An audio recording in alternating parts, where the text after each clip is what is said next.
to have a prenuptial agreement, being who you are, the best thing to do is just put your video game consoles in it. Who cares about money, cars, houses, and stuff like that? Just put your PS4 in it. As a disclaimer, you could put your Xbox One in it, and put your old consoles in it. That's about it. Hey guys, we're live. What's going on? Not too nerdy. What is up, Beastly Gamer? Oh man, making it happen, Captain. What's going on, Robbie? Welcome back, brother. Hey, thanks. Glad to be back on the show. Things have been good. How about you? Man. Oh man, making it happen, Captain. You know, enjoying it, taking the helm of this week's show in place of my good friend Briar Rabbit. You know, what you guys been doing this week? Robbie, how you been, man? You been playing games this week? Yeah, I've been playing a little Call of Duty Ghosts on PS4, improving my skills on that, and then I've been playing a little Stick It to the Man too. That's been free and it's a fun game, so I've been playing that, and that's been about it for me. I've been playing a lot of Call of Duty with friends and stuff like that, so it's been good. Yeah, I briefly looked at Stick It to the Man just for a few minutes. Give me your impressions on that game. What do you think about it? I think it's unlike anything I've really ever played before. Like, it's so different. I don't even know how to explain it. It's sort of like a platformer, and like basically what happens is you're this guy. I don't remember what his name is. I think his name's Ray, and he has this freak construction accident. And what happens? He's like this purple spaghetti arm sticking out of his head, so he can read people's minds. And basically, you go throughout the game reading minds and stuff like that, and collecting little clues to get past to the next area. It's a really interesting concept, and I think it works pretty good, and it's a lot of fun. So I'm enjoying it quite a bit. Yeah, I saw you get to reach out of your mind and kind of manipulate objects throughout the game. It's really unique, and just keep me posted on whether or not that game is worth me playing through. Not too nerdy, ENT, N2N. What's going on, brother? What is up, man? It's kind of weird to see this show on my channel for once. That's kind of crazy, kind of unique, but. You know, I know now. I know what it's like for Briar Rabbit to have the power behind his hands over here. You know what I'm saying? But yeah, man, it's been a good week for me. I had a special decal that I finally got, which you guys didn't see the unboxing for it, which is pretty cool. The skinny, I like a lot. I mean, something is cheap I got for free. They did a great job with that. Also, I did the Walking Dead, all the bad choices. So. If you guys didn't get a chance to see that, definitely go check that out. It's pretty cool. And that's episode 3, right? Episode 3, Season 2, episode 3. I have not played it yet. I saw a lot of information on YouTube about it. I'm guessing this is when things really start getting interesting. This was, I have to say, the darkest episode yet. Like this it was very dark. The only thing I didn't like was that I didn't get to control most of the action. This was like mostly seeing it, but it was so good that you didn't mind if you were playing it or not at the moment. It just was so much going on. It was so gory. It reminded me a lot like the TV show. This was like, it reminded me a lot like the TV show. Like last season TV show, it looked like it was like almost the same exact way. So it was pretty cool. Slash the comic books too. Because last year, like towards the end of the season, the TV show related really closely to the comic books. And this does as well, so it was pretty cool, pretty cool. Yeah, I gotta say, I think the comics have always been better than the show, but the fact that the game is actually stepping up to the bar, Telltale Games, man, they're a studio that has a lot of ability. It's amazing to see where they came from. I came back in the house about an hour and a half ago to Kate playing what is it? The time travel, Back to the Future. Yeah. And I was watching it, and you know, she was enjoying it and going through her story, but it was hard to believe it was the same company behind the Walking Dead games. There's actually a poll going on right now, Not Too Nerdy, on IGN about whether or not Clementine is the best video game character of all time. Do you think that's even possible? Best female, again, pretty darn close. Like, and like you have to keep in mind, there's some competition for best female character. You got like Ellie. Yeah, well, I mean... I was thinking that too. I'd say you go back in time to a little game called Metroid. You have a more powerful female than that, you know what I mean? Touché. So that's why, like, but she's like no mercy anymore, especially the way I play with the dark, you know, when you have like the bad choices and stuff like that, she has no mercy. She doesn't hesitate. She kills if she has to kill. And it reminds me a lot like, oh man, what was her name from the TV show? Someone from last season of the TV show. Like you see how sometimes these kids, like in this dark world and stuff, they grow up with this stuff and they start to live it. Like they no longer has those feelings that they're scared anymore. They know what they have to do to survive, and it's pretty intense to see that. You're talking about the chick from the show with the short hair. Yeah, I didn't want to say just in case people didn't catch up. Yeah, I'm like, I don't want to be a spoiler, even though we're pretty much a year late, but still, like. So she does what she has to do. Okay. Yeah, she does what she has to do. Now, when you're playing The Walking Dead with bad choices, does that really affect the game? I mean, is it now when we take into account the choice paradigm in video games, instantly a person will have the idea of like Infamous, which I did play today. I played Infamous, the Second Son, because my buddy came over and wanted to play it. And I told him that you do have the option to be good or bad, but very little has actually changed throughout the game. Do you feel more of a degree of separation of paths when you go good versus bad in The Walking Dead? Well, yes, and sometimes it's no, but majority of times it's a yes. Like, for example, there's one quick episode. It wasn't part of season 1. It's called 400 Days. Now, 400 Days, you had a bunch of new characters, and each of them had their own story. And at the end of 400 Days, like, there was this lady that came along that offered to take them to a camp or whatever, right?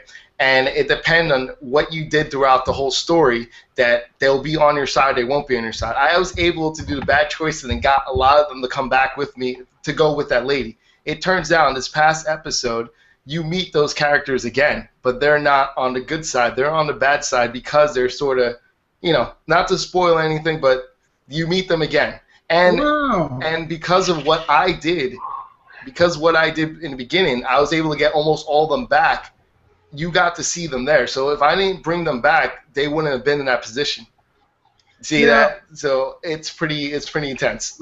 Okay, now in the last episode, season 2, episode 2, the girl with the blonde hair who was from 400 Days, she was introduced and she was a part of Carver's team. You're talking about Bonnie.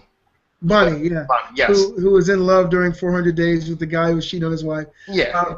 And so, actually, the decisions you made in 400 Days changed the paradigm of those characters, is what you're saying? It changed for some of them. Which one goes back, which one doesn't, which one will actually be there. So there's some people that didn't have people there. And that was the thing. Like, you'll see, like, all the people there 400 Days are in there. And it took me a while to figure it out. I didn't realize first. I'm like, oh, my gosh, like, I know these people already. Like, what are they doing here? Why are they on the bad side? Wow. Because you always make bad choices. Exactly, because I did that, That is my fault, I admit. Wow. That sounds really fun, man. I might have to go ahead and pick it up today. I have been playing. I talked to you guys 2 weeks ago about a game called Dead Block. Do you remember? Yes, you said that, you showed us, like, I looked up the images for that. It's pretty cool. We actually did, Kate and I last night did Beauty and the Beast on it. We played for about 25 minutes. That game is so addicting, not too nerdy. Robbie, if you get a chance, the game is $7 on PSN. The map pack is only $3, so you're spending a cool $10 for it. And we got the map pack last night because we already had the game. But it's just so addicting getting into that game. It's like the zombies mode from Call of Duty, but it doesn't have that sense of dread that you get in Call of Duty. Zombies from Call of Duty. You got me right there. I'll probably be getting it then. I really love Call of Duty Zombies. But it has so much depth to the actual gameplay that Call of Duty doesn't. Call of Duty, you run from room to room, you block up windows, you update your guns, and you kill, and then you get waves, and then you get a boss every now and then. This is so much different because of the type of weapons you get.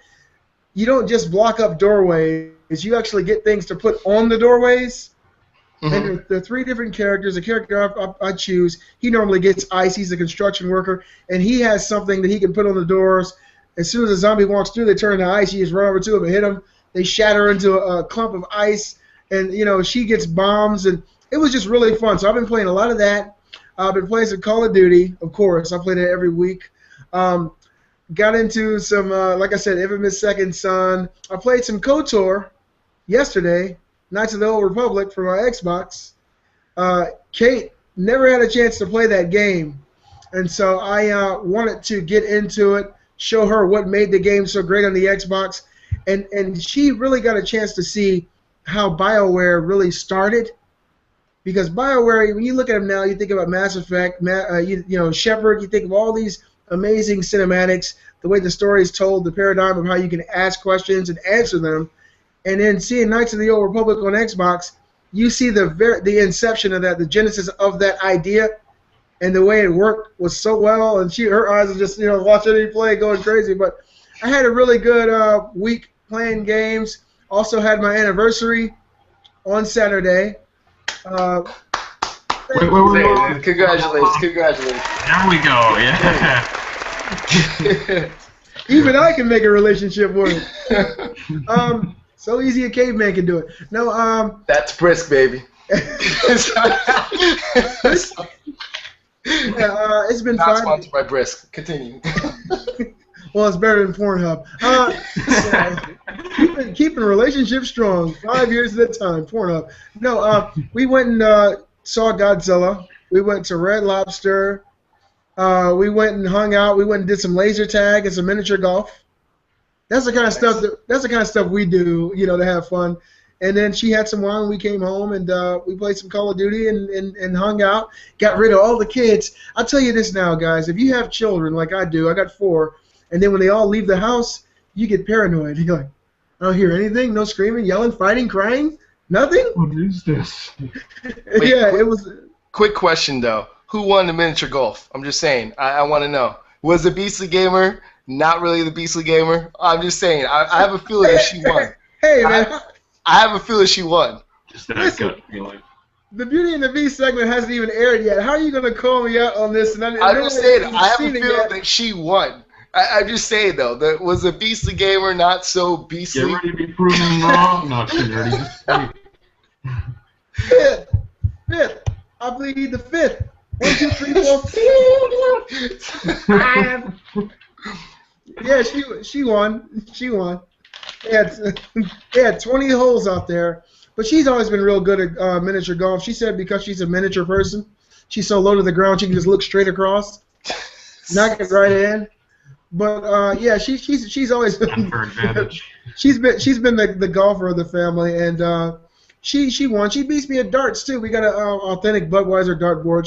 She's a very athletic young lady, and she likes playing sports and playing video games. But we had a great time, and I think the highlight of the day was besides spending my 5-year anniversary with my wife, of course, was seeing. Good save.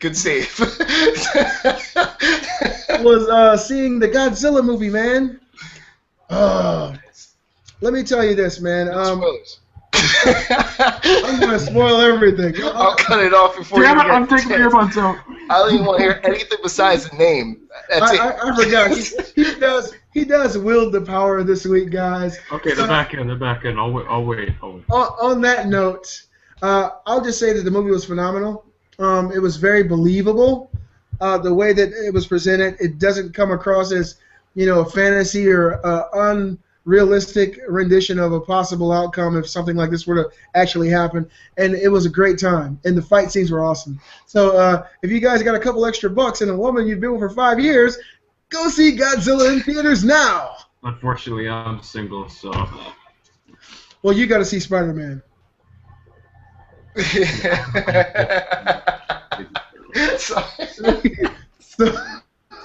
So that. You stay on camera right now. Picking on me much? Oh man. Just it hit me. That movie wasn't that good. No, it wasn't. I heard it was pretty underwhelming. Yeah, I have yet, but. I mean, not good. The movie itself was structured okay, I think, Spider-Man, but it's not what a person would want after seeing something like Captain America or the Avengers even. You want action from your actual centerpiece of the movie. You want to see what this person with these fantastic powers is able to do other than swing through the city. And it just, for me, wasn't enough of that.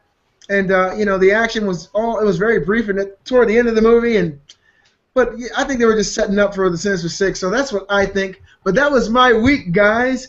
Also, for the guys who don't know, which you guys are probably wondering, where the hell is the rabbit? Silly rabbit. Briar Rabbit is off in Arizona, guys.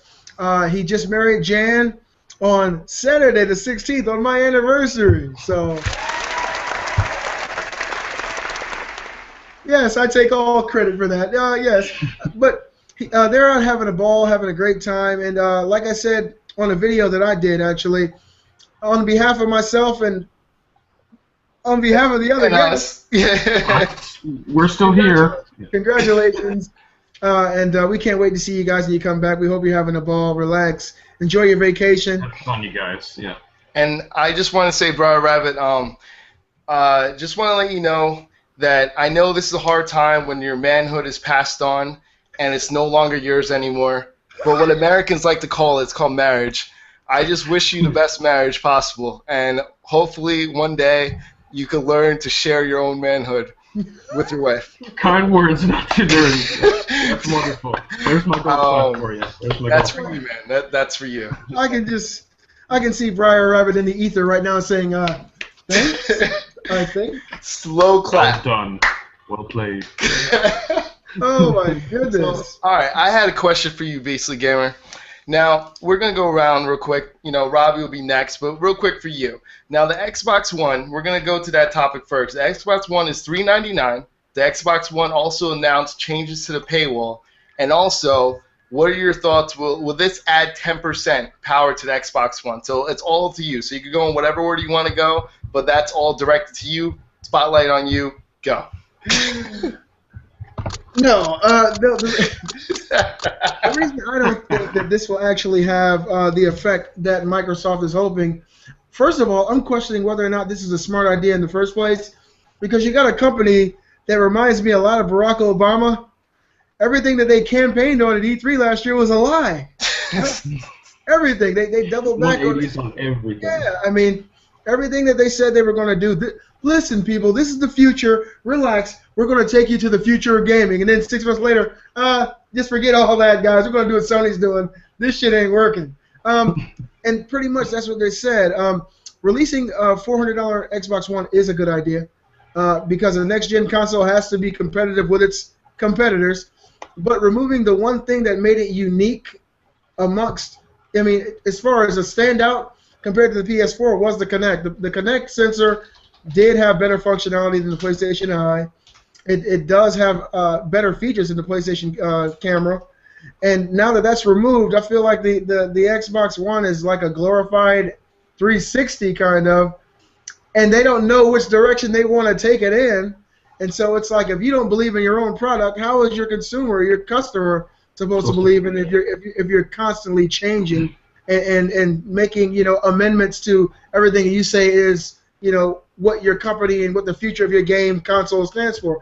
Now, the 10% aspect of it, a lot of people are saying, hey, look, we're going to get 10% more power out of the Xbox One now because of the Kinect user interface is going to be removed. All that free power is going to be going straight into video games. No, that's absolutely a lie.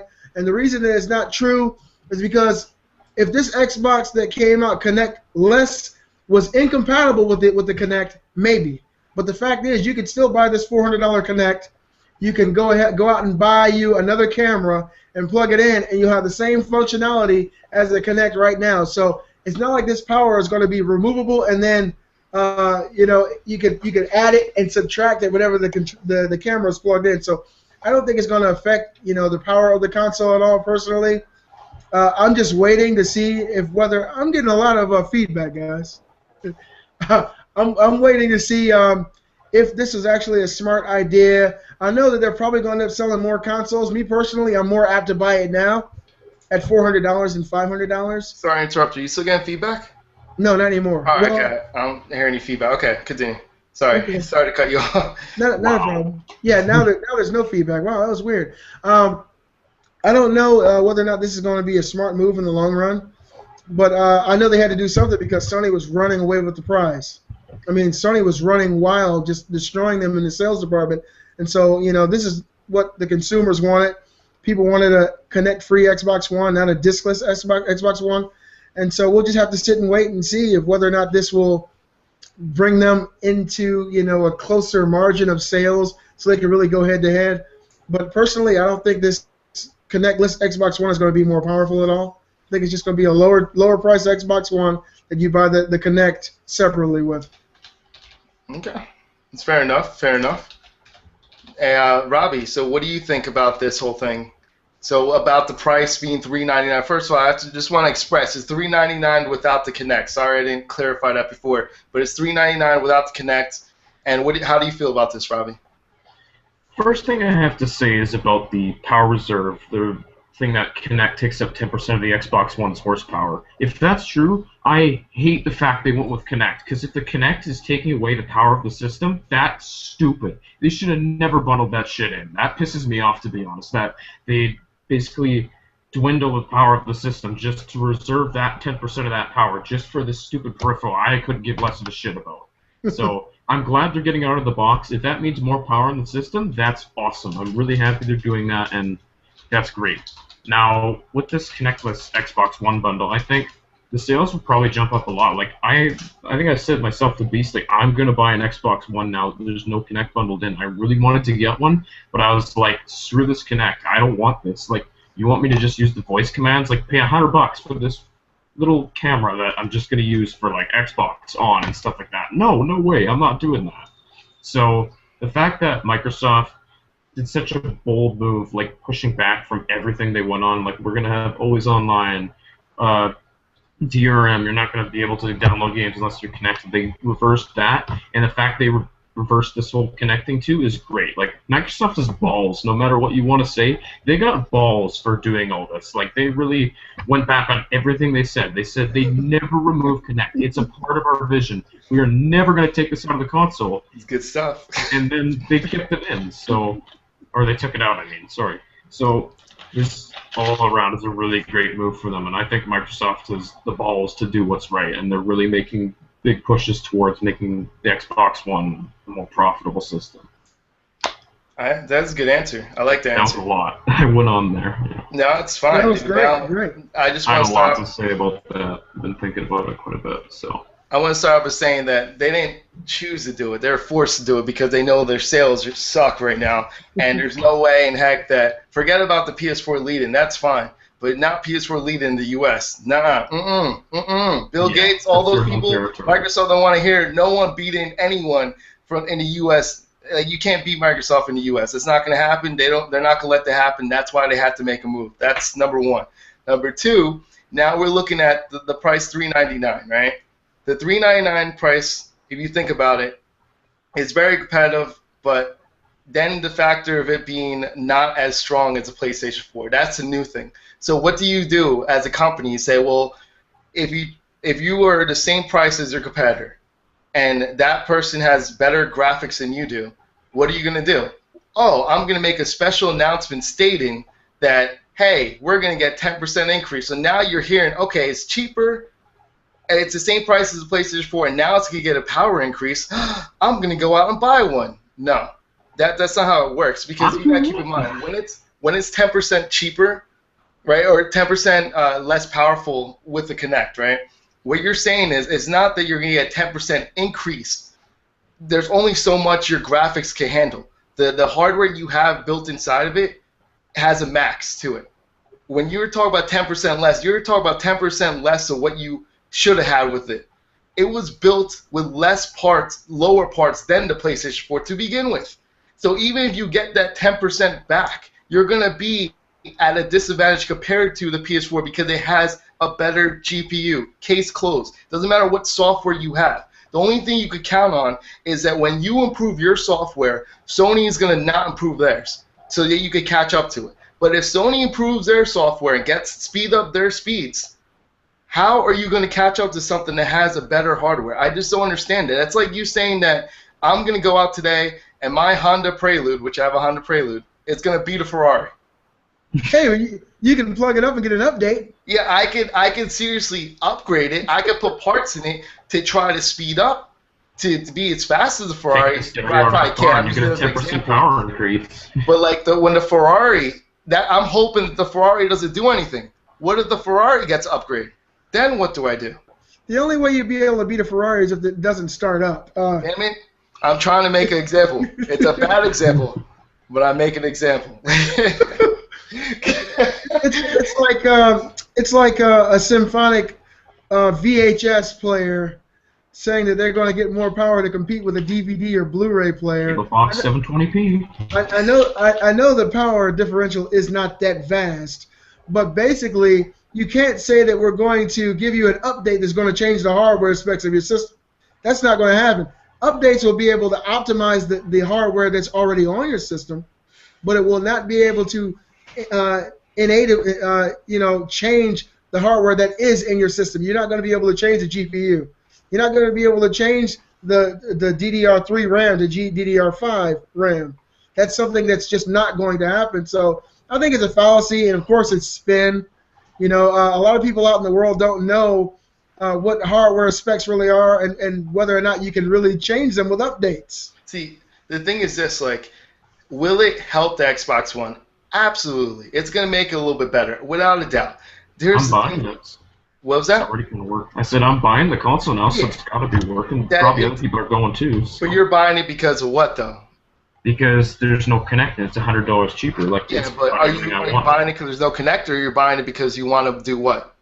The game, I'm buying it because I'm not forced to use this peripheral that... But what I'm saying is, you have games in mind that you want to play, right? Yeah, Sunset Overdrive is the one that's really pushing. It comes down to the games. That's what it comes down to. They better start getting away from this resolution thing because you're only going to hurt yourself. You're not going to be able to compete resolution with the PlayStation 4. Everyone's making a big deal that in future topics that we'll talk that the PlayStation 4 is not the 1080p for some games. They make a big deal out of that. But no matter how bad a PlayStation 4 is with graphics or specs, the Xbox One's be behind it. Always lower. Always. So to me, it doesn't make a difference anymore. We already know the specs for these two consoles. It doesn't matter what you improve. Even if you bring that DirectX 12 that they're claiming it's going to be the end-all, be-all, the savior. Just like Titanfall was the savior. It's not the savior yet, and we'll see what's going to happen with that because, like I said, that's the software improvement that they're hoping on, which I was talking about before. It doesn't work like that. Your software will improve your hardware, but it's not going to do much to the hardware. It's not going to – if Sony, which Sony, by the way, is trying to hire people right now. They have, job advertisements to hire people to fix their software. That means they're looking to increase their software too, the performance. That's all it takes. If they increase their software, Microsoft increases theirs, next thing you know, you're looking at the same distance apart from each other. So it's the same thing. We got to get past that and worry about the games itself, and that's it. The way like it used to be, the games, and not the resolution. I think that E3 is going to be phenomenal this year. Yeah. Believe it or not, I've got, at this point in my life, so much faith in what Sony's doing. It seems like they've just been on this roller coaster of success as far as their PlayStation brand goes. Yeah, the rest of the company's not doing well. Don't speak of that, though. Yeah, and so Microsoft hasn't been doing as well, in the eye of the public. And, once you see something out in the open long enough, it becomes the truth. And so they haven't. But I think that this E3 with Microsoft, of course, going before Sony, and Phil Spencer talking about we're going back to a video game-centric plan. We're going back to the games. We're going to forget about this TV shit. We want it to be about, what people bought the Xbox for initially, the video game experience. I think when we start to see more games like Sunset Overdrive on the Xbox One, which the game does look pretty exciting, okay? When we see more independent, not so much indies, but when we see new first-party, third-party titles coming to the Xbox One that are actually fun and look exciting and you can't get anywhere else, that's when the paradigm will shift. Mm. So, that's the Xbox One that are actually fun. Yes. Well, I think for both consoles, there's not really many must-have games. And now PS4 has more games because a lot of them are great indies. A lot of them are great indie titles that you're not going to get anywhere else that really blow, mind-boggling. This game is so damn fun. I had no idea this game was even out, but it's awesome, and you get that experience. Yeah, you get these kind of experiences on the PS4, not nearly as much as the Xbox One. But as time progresses, we're going to start seeing their first-party titles come out. I'd say probably within the first 18 months, 2 years of the console's life, we're going to start to see, what the real meat and potatoes of the consoles are, and move toward the games. So now that we're talking about Sony, just want to let you guys know in this podcast, we're not all Sony diehard fans. We're gamers. Okay? We're not Sony fanboys. No. Yeah, no fanboyism here. We do appreciate it, but we do have some news about Sony, and it's not something that's good. So basically, Garen, why don't you tell us about Sony's continuing their financial woes? What's next with that? You had something to say about that, right? Are you sure you want me to do this? I mean, I know everyone knows you have Sony tattooed on your arm. Beloved Sony.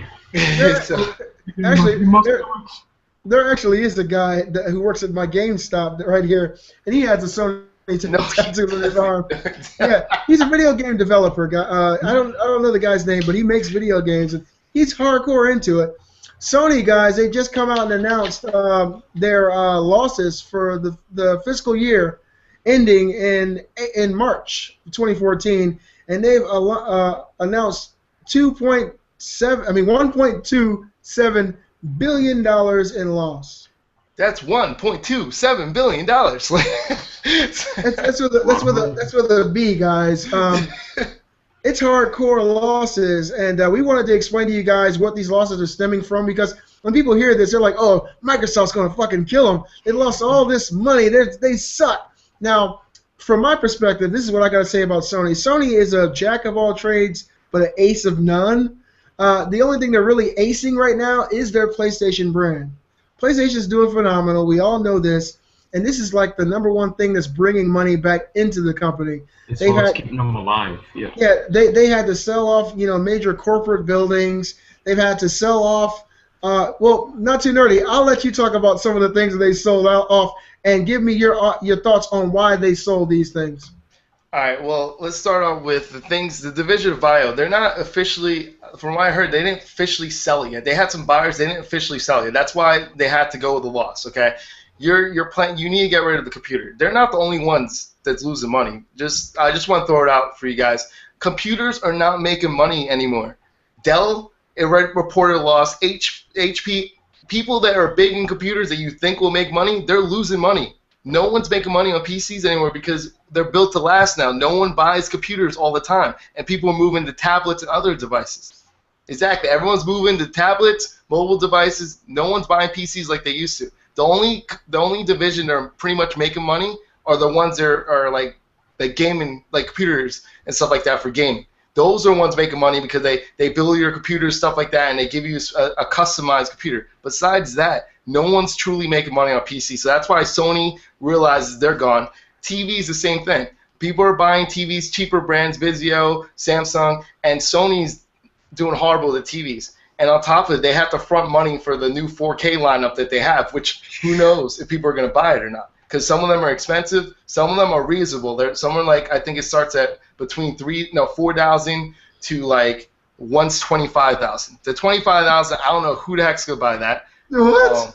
But the $4,000 ones are a little more, like, it's better. Like they're like 70 inches screens, like between 50 like 100 inches or something like that they have. But that's nice. Yeah, the 100-inch one is the $25,000 one. Yeah, but just to let you know, you can press a button and it curves. It's a bendable TV. You press a button, it curves, and it goes back. But what happens if your house gets foreclosed on? You can curve it over you when you sleep on the street, and that way the rain comes off both sides. I'm pretty sure it's made out of gold too. I'm not too sure. It's hardcore, man. Yeah, I don't know about that. But. Another thing that another reason why they have a lot of loss is because they front a console release. Everyone loses money during a console release. You put out so much money for the hardware, stuff like that.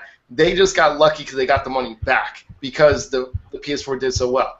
But you gotta keep in mind, all the money they put into it, it's like pretty much a break even, and finally you start to gain money back when you sell more. Another big loss is Blu-rays. That people keep forgetting. Sony's losing money on Blu-rays because no one is buying Blu-rays anymore. Everyone's streaming stuff. So it's the Blu-rays have dropped, and Sony spent all this money on Blu-ray, thinking that people are going to purchase it, and next thing you know, people are not purchasing Blu-rays like they used to. And that's a huge problem right there. That's another loss. Like, when you look at the cell phones, they're starting to get back on track with the cell phones that they make, which you have. Can you pick up that phone again, Beasley? Once again, when you look, Sony does make pretty decent phones, and they're starting to get back at that. But to be honest, overall, their cell phones were not doing well for a while, and they had a loss for that as well. So this is Sony Xperia Z1S. T-Mobile, baby. Unlimited. So basically, they have to sell these divisions that are not doing well. The ones that they could focus on, obviously the TV. Let's see how they do with the TV. If they could compete, with Samsung and bring 4K, because this is a new opportunity. You know, they lost the 1080p era. They lost it. Samsung, Vizio, they all took those over. LG took it over. Now it's a new era where people are going to start getting 4K. Could Sony win that era? There's a new opportunity for them. This is what they have to go for. What you said about them losing in the 1080p war is absolutely true, because when I went to buy my 60-inch Vizio, yes, people, I went inside Best Buy and I was looking around at all the TVs. I was probably looking to spend about $2,000. You know, I could have spent up to $2,000 on a TV at that point, and I wanted something really awesome. And I was talking to some of the guys who were in there who worked with the TVs and knew like the best specs. And I asked him, I said, what are some of the best TVs you got going in here right now? And he mentioned 3, and the Vizio was one. And then when he said Vizio, I said, come on, it sounds like Vizio is like a bootleg VCR. I don't want that. He said, listen, sir, a few years ago I would have totally agreed with you. He said, but Vizio, the way they're making their TVs now, is right on par with the top TVs out there. And see, this TV was only $900. It's a smart TV. It's 1080p LED. And when he started going over, giving me all the specs on it, the HDMI's, the USBs, you can plug a flash drive right up into it and watch TV straight from your flash drive.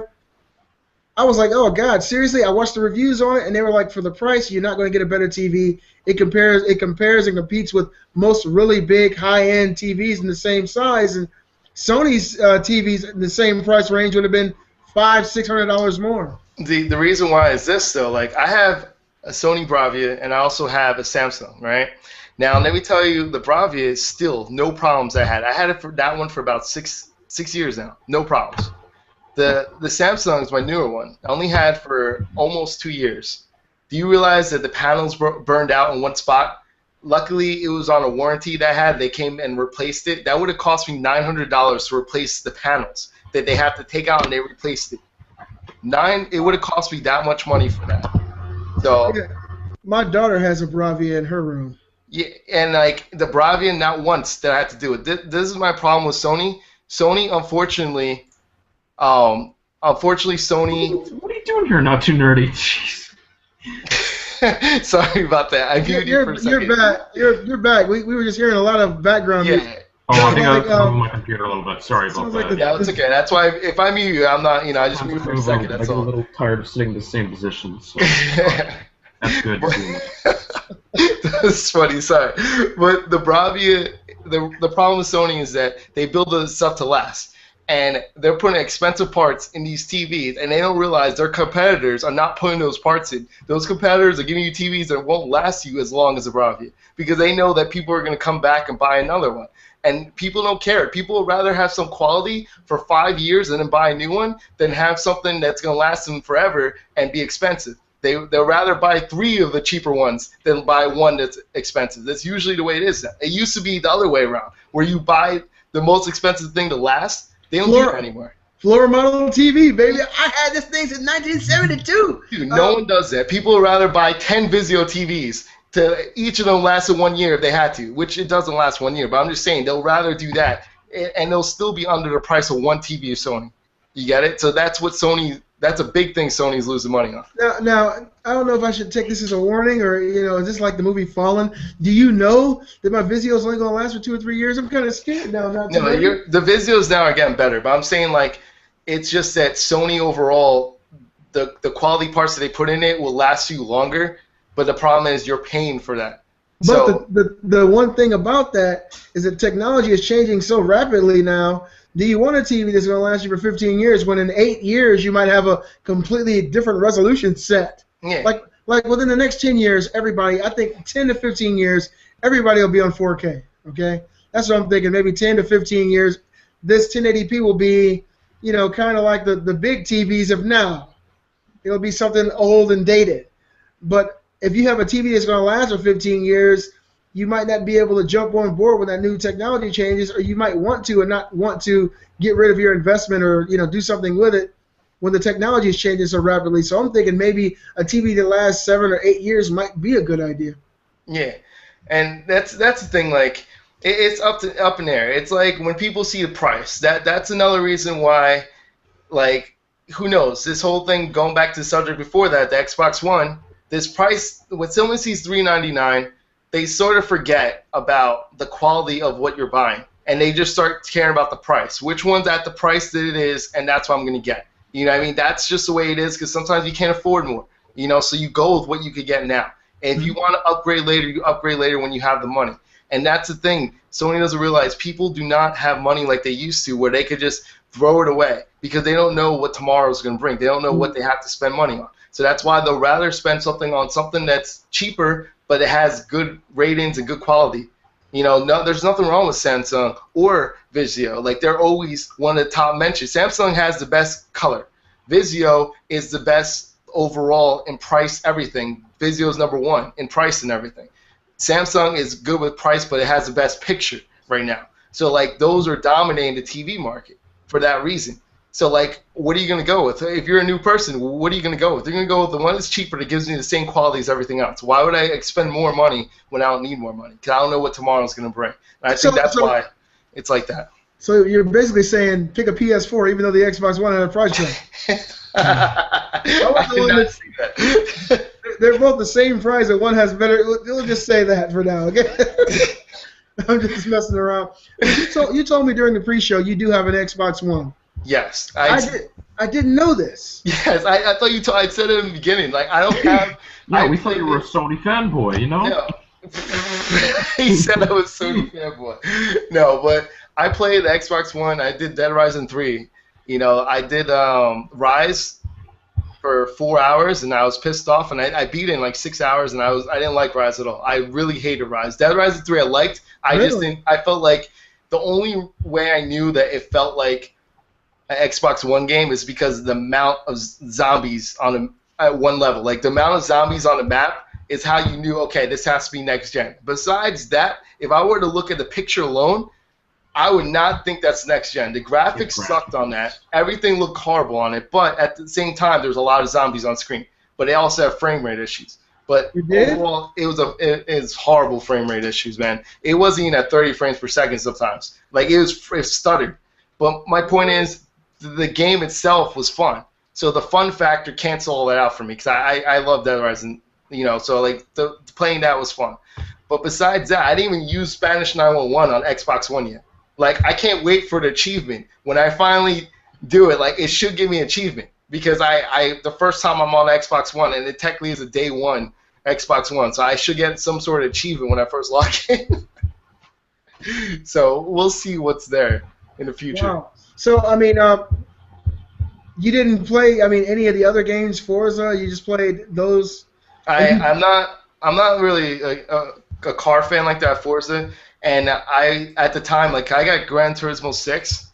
So, like, at the time, like, I was thinking I'm going to get Gran Turismo 6. So, like, I didn't really care about, like, I'm a fan of Gran Turismo, so I'm not going to go get Forza. I never liked Forza, but Forza does look really good. Yeah, I heard those two, they actually went against each other. Yeah, they had PS3 versus Xbox. PS3 versus Xbox One?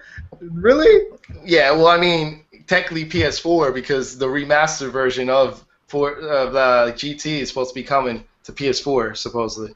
Oh, wow. Yeah, they're supposed to bring it to the PS4. There was a lot of hoopla about the actual aesthetic of GTA on the PS3.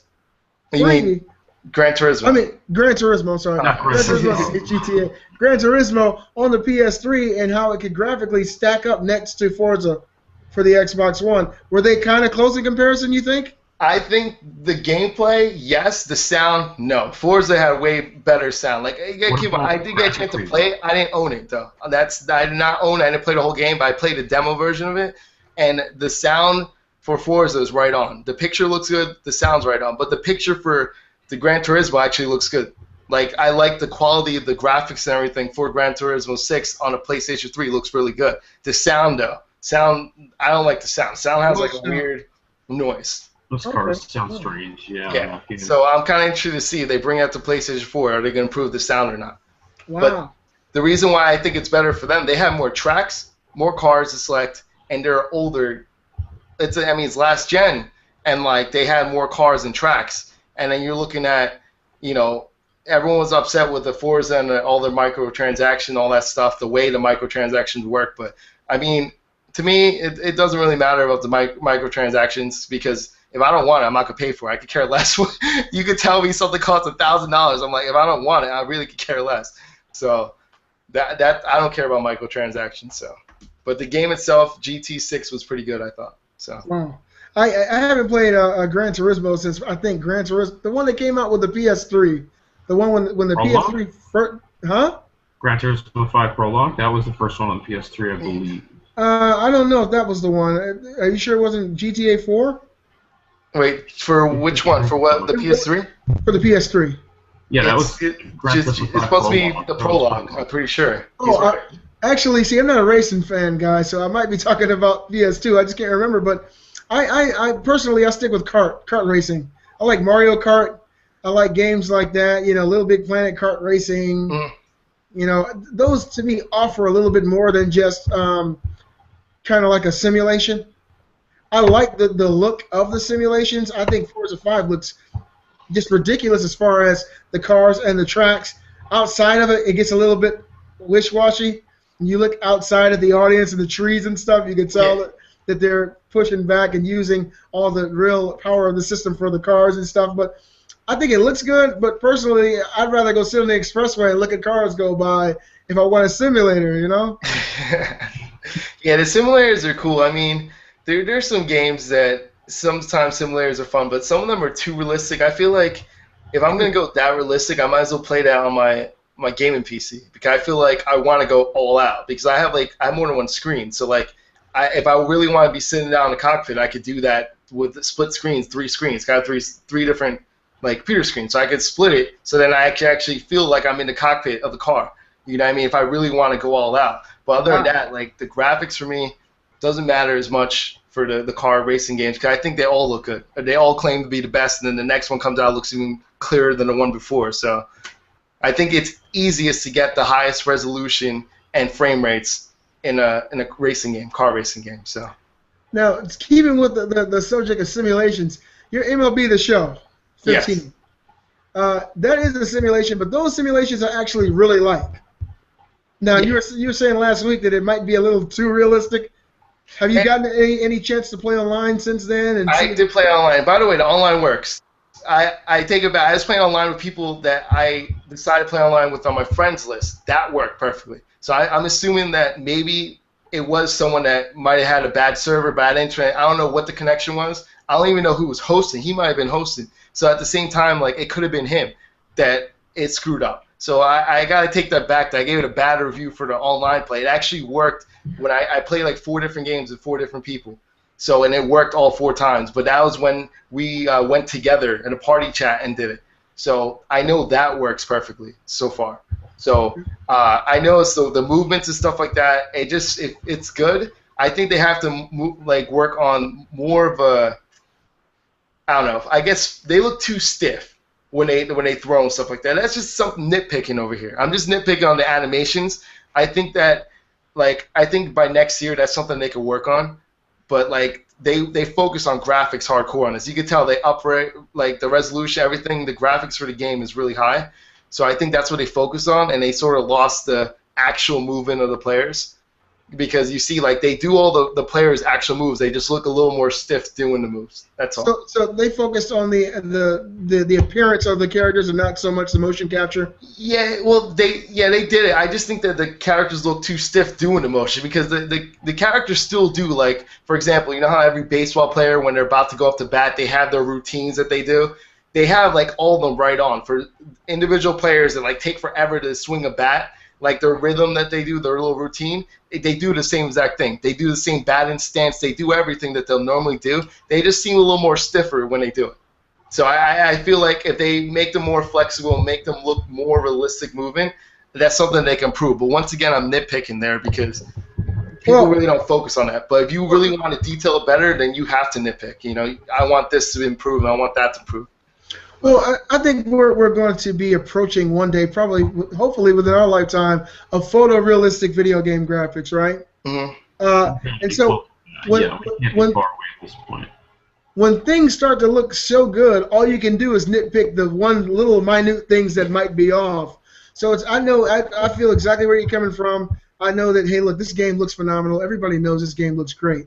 But the thing is, when it looks so good, the one thing that doesn't look as good is the thing you notice. Yeah. So that's exactly. I know that's exactly where you're coming from. I look forward to some new games coming out. I'm thinking about this new announcement, guys. Far Cry 4. What do you guys think about this? Robbie, it's all you, man. You want to talk about Far Cry 4? What do you think about that? All right, pressure's on, pressure's on. Sorry about that terrible segue. No, that's fine, that's fine. So first of all, just going back a little bit, Far Cry 3, I remember I got that right around the time it came out. I loved the hell out of that game. Like, I've always complained, especially that there's never been many good, like, hunting games, especially ones that are dedicated, like Cabela's Big Game Hunter. Those are terrible. Get rid of those. But Far Cry is, like, such a fun open world shooter where you can do like anything, whatever you want. Like go kill a shark and skin it if you want, or you can hunt animals, you can craft, you can go whatever, like just paraglide all over the damn world and everything. And like Far Cry 4 already has me completely sold on it. Number one, because it is on the new consoles, and number two, because just having more of that open world gameplay that is just so fluid and so fun, like they completely have me sold on it. It's just more Far Cry, and I can't wait. Now, I didn't see this story personally. I had a lot going on, you know, this weekend, anniversaries and stuff. What is any information that you might have gotten out of this reveal that you can share with our audience? A picture. Oh, really? You guys keep talking. I'll look for the picture so I can screen cap it. But yeah, I personally I grew up in teen years playing the Cabela's games. Way to go, America! We're going to go shoot some deer. I don't think there's anything wrong with hunting games, but I totally feel you that they are kind of dry. They lack spirit, and the ones that have come out over the later years really do seem like they have a tacked-on story mode. And Far Cry 3 really did. It incorporated all the hunting aspects of those kind of games, but it had an awesome story, a really good protagonist that was like a regular guy, and the main villain who was a fucking demon that you had to kill in real life. I wanted to kill the actor. What a psychopath. My God. That's just crazy.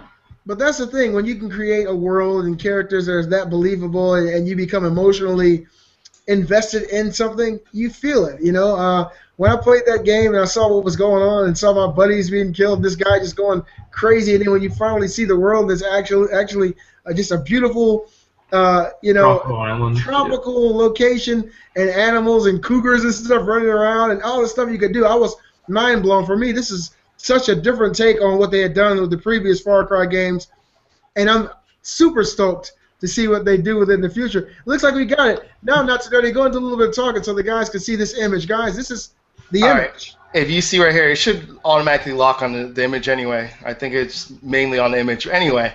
I don't know what to make out of this. We don't know who this guy is. We don't know who anyone is, really.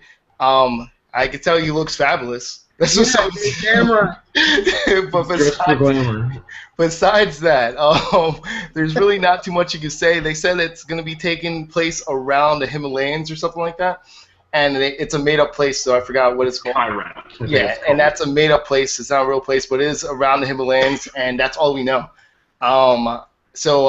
To be honest with you, that's what it looks like.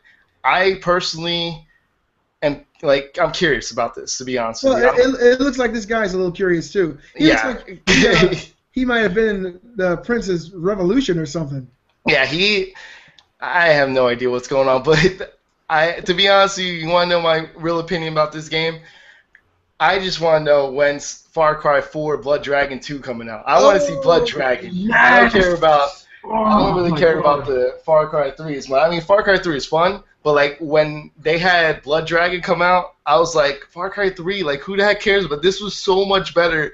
It had so much comical stuff inside the game, and it used the same engine, and it was just they just amazing job. And the funny thing, it was a mini game. It was a mini game within a real game, and all of a sudden. I felt like it stole this show out of Far Cry 3, so I'm hoping that it'll do the same thing for the next one.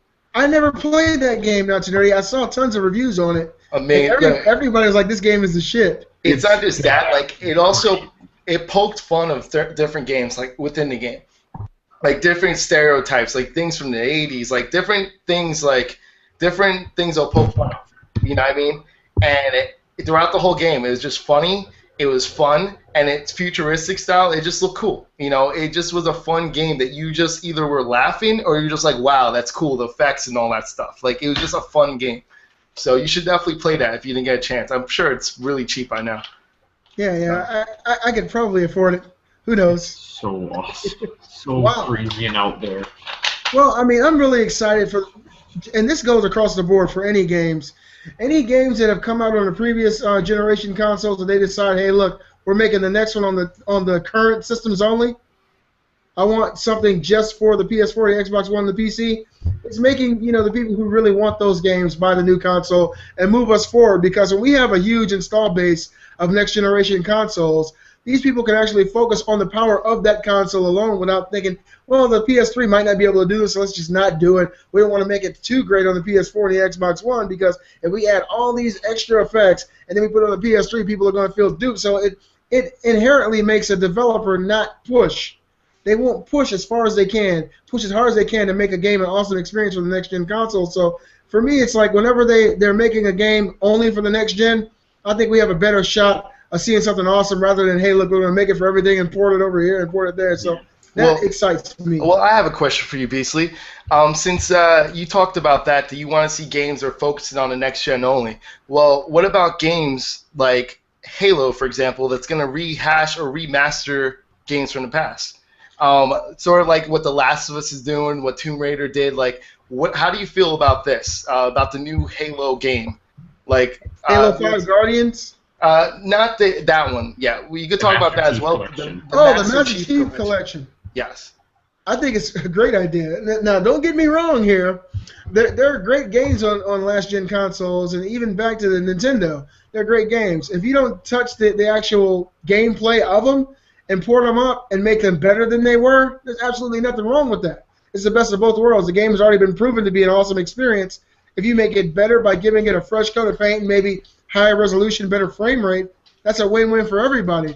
What I'm saying is, if we already have this new technology that's available that you're able to do more on than you were with the last consoles, and you're developing for this generation and the last generation, a lot of developers, not saying all of them would, but a lot of developers would try to meet somewhere comfortably in the medium, in the middle of both consoles, and not push the next-gen consoles to their absolute limit because they fear backlash from the last generation of video game console owners that, hey, it looks incredibly sick on the next gen. You did all this new stuff. The frame rate was so much better. It looks so much more awesome. You got all these extra characters here, but on ours we got a dumbed down version.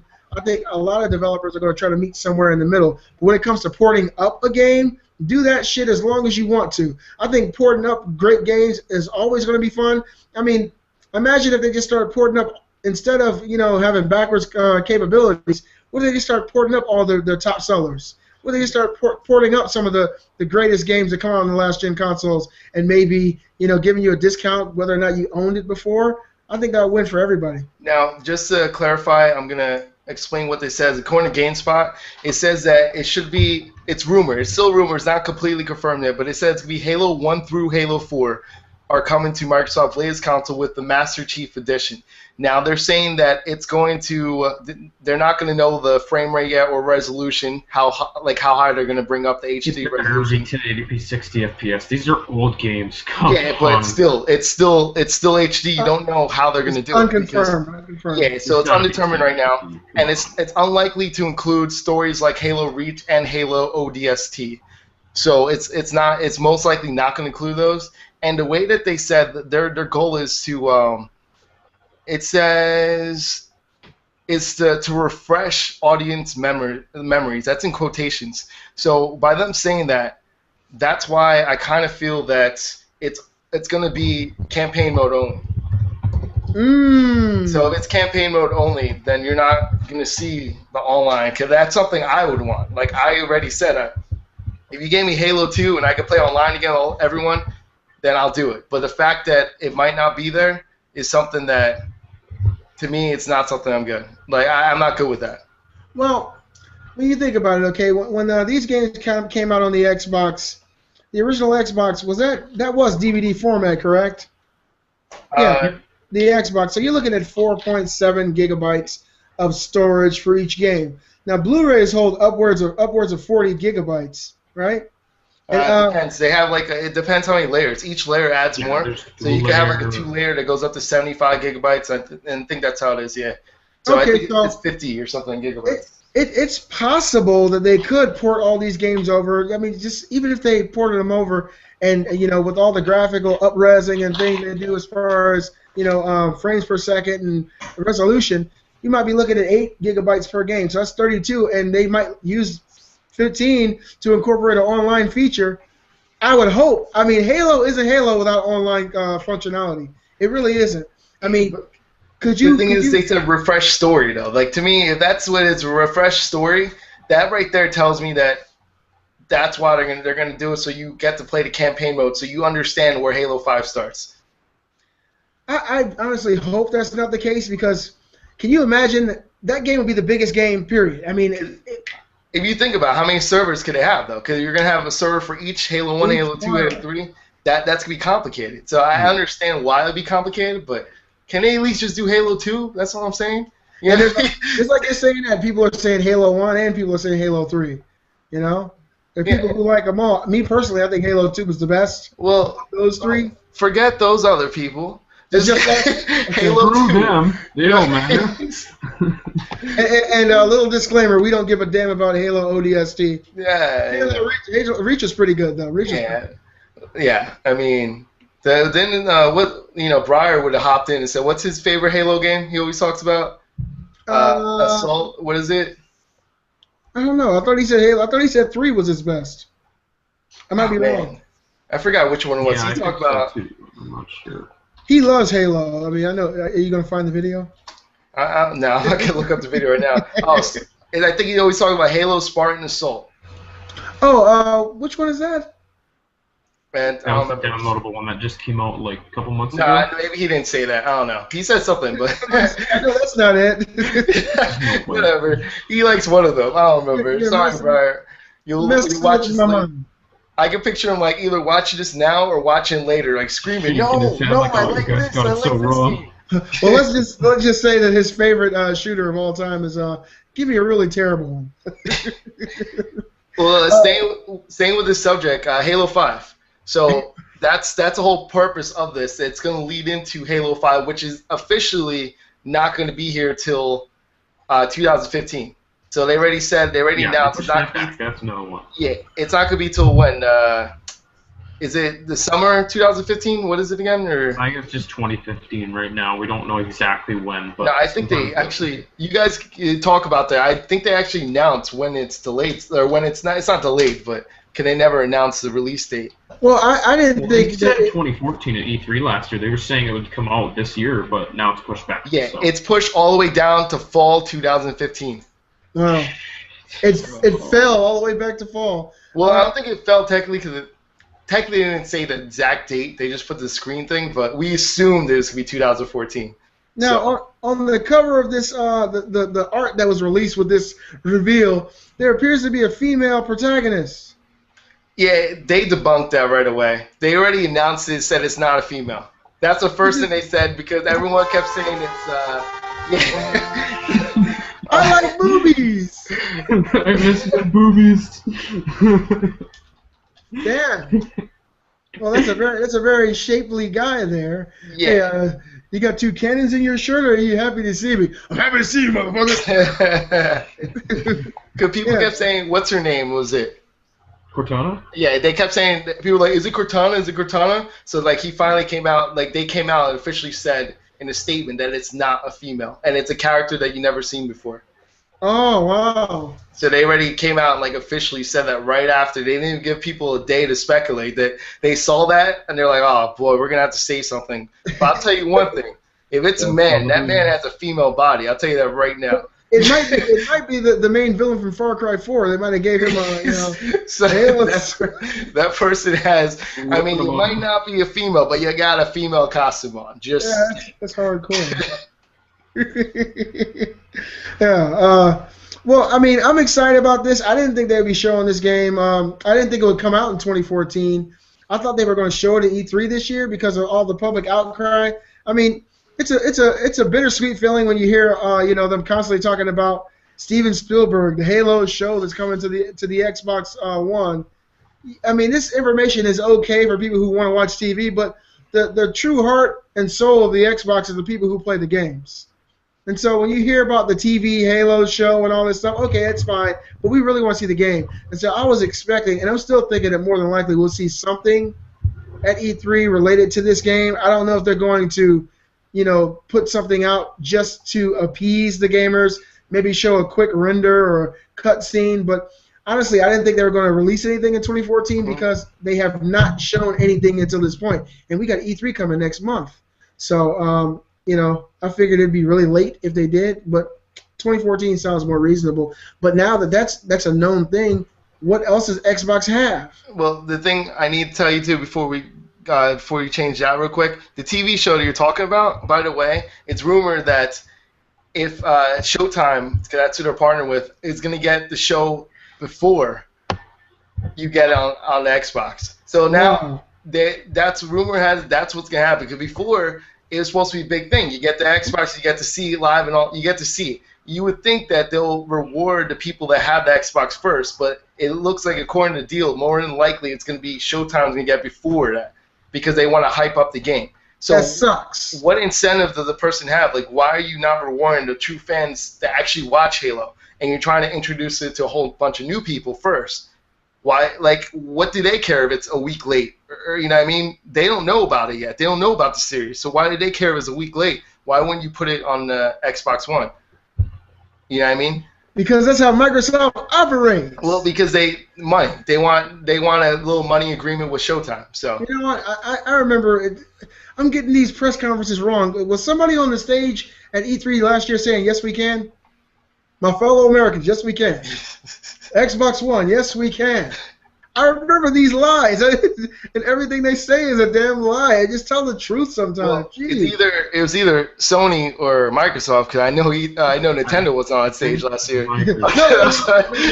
Sony, remember, they said, no, we won't. No, we won't. Oh man, that's great though. Yeah, so I mean, it's a sad thing to hear as far as their Halo show. I mean, golly, I mean that's the one thing that the Microsoft Xbox One, Xbox Live subscribers had. It was just we get this show before anybody else. We got Xbox TV coming. That's going to be a big thing for people who want TV besides Netflix and Hulu. And we get this Halo show because we're gamers before anybody else. Steven Spielberg's behind it. He's backing it. Don't know what level he's actually involved, but his name's involved. And now if it goes to Showtime, that would really piss me off if I was really looking forward to this show. I'm looking forward to the game more than anything else. But damn, that's pretty screwed over. I still can't get excited about games like that anymore. I learned my lesson. You know, when you work in the industry and when you're a gamer, you learn your lesson to get excited about anything until you actually see the real gameplay trailer. I want to see gameplay snippets. I want to see a demo. I don't want to see a picture, a box art, and get excited. No, I'm not going to pre-order games anymore from a box art. I'm not going to do that. Have you done that before? Yes, I have. Oh, my God. Well, you guys remember they just announced Metal Gear Solid. Click, click. I can see it now. That's very the times that I literally took money and threw it at my screen. Just throwing it at my screen, hoping that I could pre-order the game already. Nothing happened. Nothing. Just for them to be like delayed. Like, and I know people did that for Watchdogs. I know you people did that for Watchdogs. Oh, Watchdogs gonna come out. That's gonna be a launch title. 1 year later. May 27th. 1 year later. It's not getting delayed now. It's been confirmed. It's gone gold, so yeah, that's good. Man, I could see it now, Natsunori, and like Briar Rabbit, I could tell it was like a woman who's hurt you. And I know the whole story. Natsunori was looking at TV, he was like, oh my God, I can't believe they're making this a Superman game? This Nintendo 64 is going to be awesome. Yeah, dude, I was so upset, man. Oh, man, Batman. But, like, now we talk about games, right? That feeling that you get when a game is delayed, Now, if we look at our next topic, the next subject, there's more games delayed. Like always, it feels like every week now. 2014 seemed like it was going to be such a strong year. After 2013, we're like, yo, we were spoiled last year. I'm not going to lie. We had so many games that came out last year. We felt that, 2014 sounds like it's going to be great. We're going to kick it off with Watchdogs. It's okay. It's cool. We're going to kick it off with, we got the Elder Scrolls Online coming out. You know what I mean? It's going on PC first, but then PS4 and Xbox one's going to get it. What other games are delayed? Let's see what we got. What are you guys' thought on the Division officially being delayed now? I mean, it's first Elder Scrolls Online, then Dying Light, but now the Division is delayed. How do you guys feel about these games being delayed? How do you guys feel about that? I feel pretty bad about it. Is there something over my house? I think it's an airplane that landed somewhere. I actually like that. It took me back to I'm trying to remember the Alien movie with Tom Cruise. No, the Division is the game that's been delayed that actually affects me the most. When I saw that game's official announcement trailer, I said, "Shit, this is next gen. There's no way around this. This Incredible. Looks close to photorealistic. It's fast. All this stuff's going on third person. Is awesome. Delayed, depressed. Elder Scrolls Online, it's already out on PC. How hard could it be to port this over to the next gen console? It can't take that long. That's ridiculous. I'll tell you why.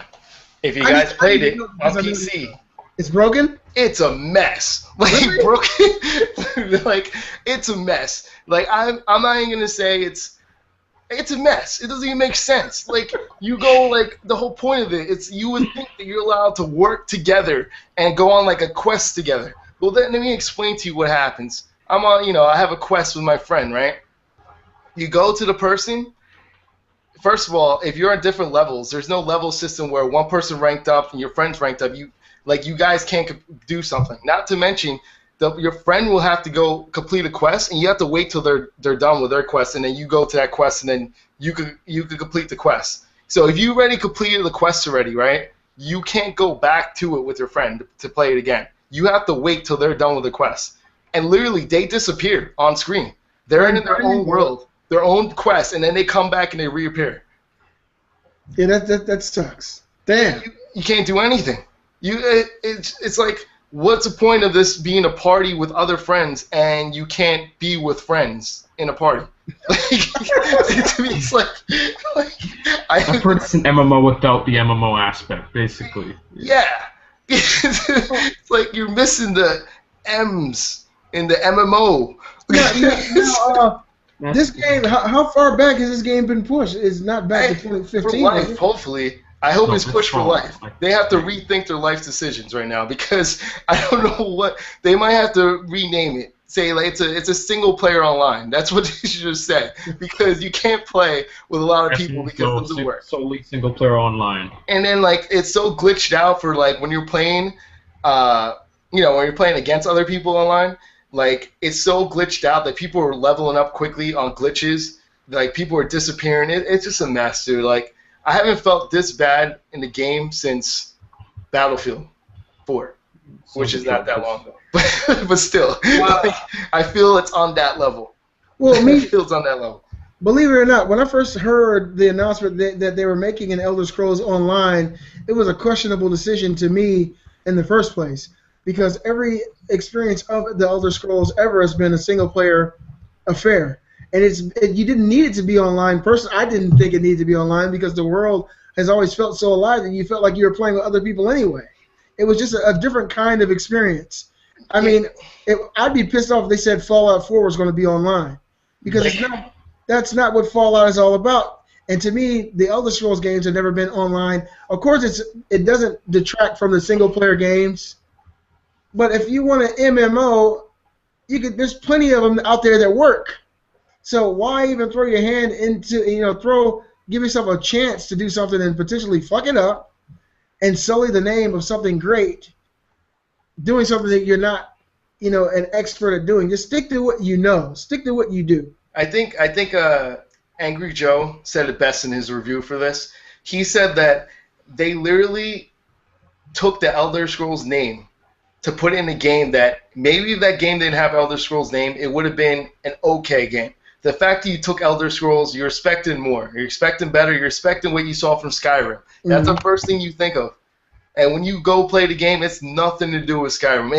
It literally destroyed what Skyrim built up, the way that Elder Scrolls and Skyrim built up. It finally built up to a level that it was just great, you know? And then you look at this, and it's just like it looked like a quick cashing for using the name and then completely destroying the world because it does not feel like the world, does not feel like it's supposed to. And I have no idea. You know what I mean? Like I don't know how they could save it. I don't know what they could do. You saying that to me really makes, I don't know why I thought about this immediately when you said that, you know, your last statement. I thought about the movie Final Fantasy: The Spirits Within. The CG movie that came out in the early 2000s that cast in on the Final Fantasy name. It had nothing to do with any of the games that I was in the movie theater watching. And it was a cash cow on a name that got millions of people to spend money and basically had nothing to do with the original concept. So, yeah, it sounds like more of the same. I'm just going to wait for the next Elder Scrolls. I mean, just hearing this alone, that's why I haven't played the new Final Fantasy online. A Realm Reborn, when the last Final Fantasy MMO came out, it was so badly broken that they just said, basically, Square said, fuck it, we're done with this game. It's not coming to PS3. It's so bad, we apologize. We're going to do it right next time.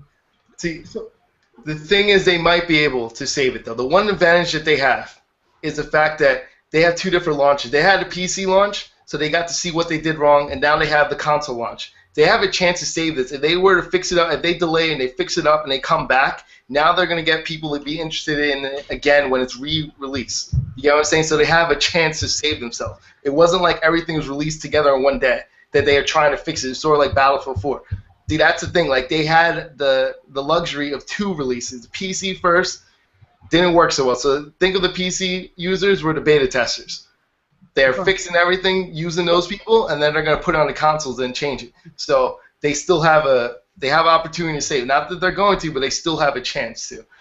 But I want to talk about the Division, though, real quick. The Division, do you guys think that, like, as much as, you know, it could be a coincidence, but do you think that Watchdogs' delay affected the Division? Even though in the beginning Ubisoft said, don't worry, we're not going to delay any more games. Didn't they say that? Remember how everyone said, is it going to affect other games, other titles, since they're pushing back Watchdogs? They stated, no, it's not going to. And then all of a sudden, and I think people forgot about this, they just announced that Division is delayed. So isn't that in direct correlation with the, you know, their next the Watchdogs? Because how many studios? They had a lot of studios working on Watchdogs. They have a lot of studios working on the Division. So isn't that affecting your Division release because Watchdogs isn't done? Yeah. And we'll know for sure because they still have the other one, which is The Crew. If that MMO, that car MMO is delayed too, if that's another game that's delayed, even if it's only delayed for a month, then you have to assume that they are falling behind because of Watchdogs. Well, the Division, like I said, it looks amazing. I've never played it. It looks very fun. Watchdogs, the same thing. You know, I've never had a chance to play it. I've seen lots of screens and videos. We all have. It looks very fun. I don't want another Battlefield 4. You know, Battlefield 4, it's broken the hearts of the masses, and we don't need that as gamers. We don't need a developer to say, well, fuck it, we gave them a date, let's push this out, and then you got to patch and patch. We already had what I'm trying to remember the name. New Vegas. Remember when New Vegas came out? When Fallout New Vegas came out, it was broken. It had so many bugs and hiccups. It was being patched over and over and over and over again. We got a game that people are expecting to be done right. If it takes a few extra months, me as a gamer, I say go ahead and delay it because the experience will be right. But if a person's expecting something to be great and it comes out screwed up, you only get one first impression. Battlefield 4 will always have a scar on it in the memory of gamers, even if no matter how good it gets. It might get to the point where it has no bugs, everything's fine, but we'll remember for the first 6 months of the game, it was virtually unplayable. Mm-hmm. So rather than do something like that with games like Watch Dogs, The Division, The Crew, take a little bit of time, as long as the people understand why, rather than lie and say, well, us pushing back Watch Dogs is not going to affect The Division. Don't lie. Tell the truth. Okay, we got multiple studios, but we're going to pull our studios together to make this experience the best for you. So if that's the case, the Division might take a slight hit, but we're going to do the same thing with the Division. Pull all our resources to make sure that game is right for you. We want these experiences to be great for all the gamers. It might take a little bit more time, but in the end, I promise you it'll be worth it.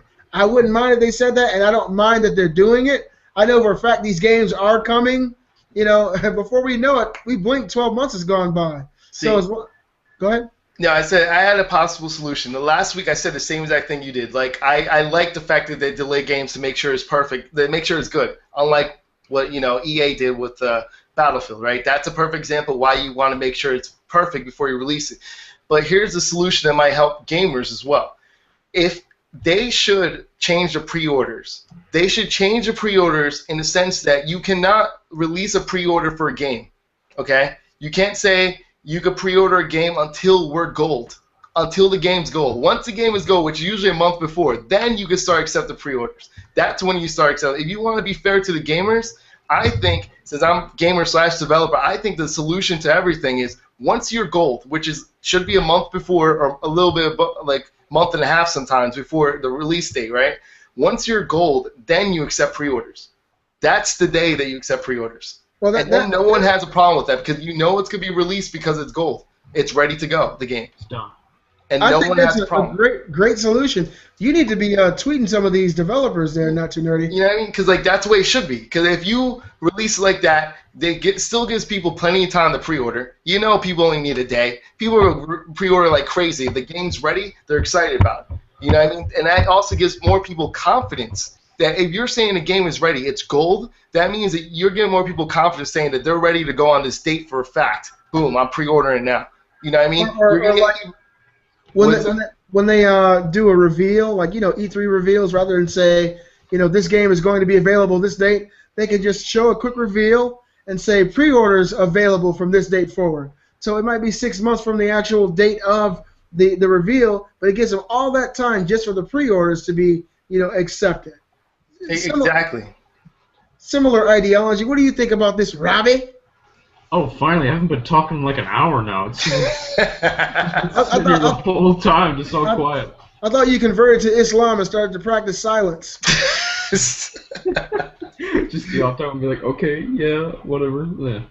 I think that's a pretty good idea, especially with how Watchdogs, like, that was one of the games I was really looking forward to play on PS4 at launch. And then when it got delayed, it's like, oh, God darn it. I'm just looking so forward to that. That was a big game I was really looking forward to, and now it's been pushed back. Like, having this idea of having a pre-order, like, guaranteed that you'll get the game right after it's gone gold, I think that's a really good idea. I doubt that's going to happen. I don't think anyone's going to go with that, but I think it might be a good thing, but I never think it's going to happen. There's no way. Because especially when a game's revealed, it's like, pre-order now, and then people are like, holy shit, gotta go buy it, gotta go pre-order, set my pre-order down. So that stuff is proven, that stuff works, so there's no reason they'd change I think developers, see, here's the problem, right? Like, to me, they're getting sidetracked, okay? They're pushing the limit. Now you pre-order stuff a year before the game's released. For what? You didn't even get to see anything of the game yet, and you're pre-ordering for what? And, like, the reason why they're doing it, because I'll be honest, developers has numbers to hit for pre-orders, and they're supposed to hit a certain number. So they want to reach that number, they want the maximum amount of time to reach that number. They don't want to shorten it. That's why they wouldn't want to shorten it once it's gold, because they're afraid they won't hit those numbers. To be honest with you, those pre-order numbers mean nothing, because pre-orders could be canceled. That's why they got to stop looking at pre-orders and worry about actual numbers. Because you can have the best pre-orders in the world, and then next thing you know, something happens. There's a rumor that happens a week before the game's release that people cancel the pre-order. For example, Watchdogs. What was that? Oh, I was going to say the same thing. Go ahead. I was going to say the resolution for Watchdogs. Go ahead, Beasley. It's all you. No, it's not. It's not about the Watchdogs, but hypothetically, if Microsoft had kind of revealed that the Xbox One was coming out before E3 of 2013, like say for instance they did it in April of 2013, said Xbox One, reserve yours now. You go to GameStop, you put down your down payment for the pre-order, then E3 comes. How many people would have went and got the refunds back? A shitload of them. Immediately. They would have watched E3 and went straight to GameStop. So it's definitely not etched in stone. But please continue with your Watchdogs facts, sir. Yeah, I was going to relate to the next subject that we're going to talk about, which is the resolution in Watchdogs. Like, right now, thank you. I felt empowered on that. But the resolution in Watchdogs is 900p. You know, it's official. It's 900p on the PS4. It's 792p on the Xbox One. Now, resolution, for some people matter, some people it doesn't. But some people were upset that even the PlayStation 4 people were upset that, oh, it's not 1080p 60 frames per second, because it's literally that resolution at 30 frames per second. It's not even 60 frames for either one of them. It's 30 frames officially. So people are not happy with that. So that's something that could kill your pre-order right there. The game's not released yet. I could just go there and click decline. Or especially you have Amazon. Amazon, you just cancel online. Amazon, you don't pay anything up front. Like GameStop, you could transfer that over to something else, I heard. So you could do whatever you want with that. Like, something that small could just change your pre-order status. You know what I mean? So, like, I don't think you need to count on pre-orders. You need to count on real numbers. Stop worrying about pre-orders. Worry about real numbers. But anyway, what do you guys think about that, and also about the resolutions and frames per second? All right, you first, Beastly.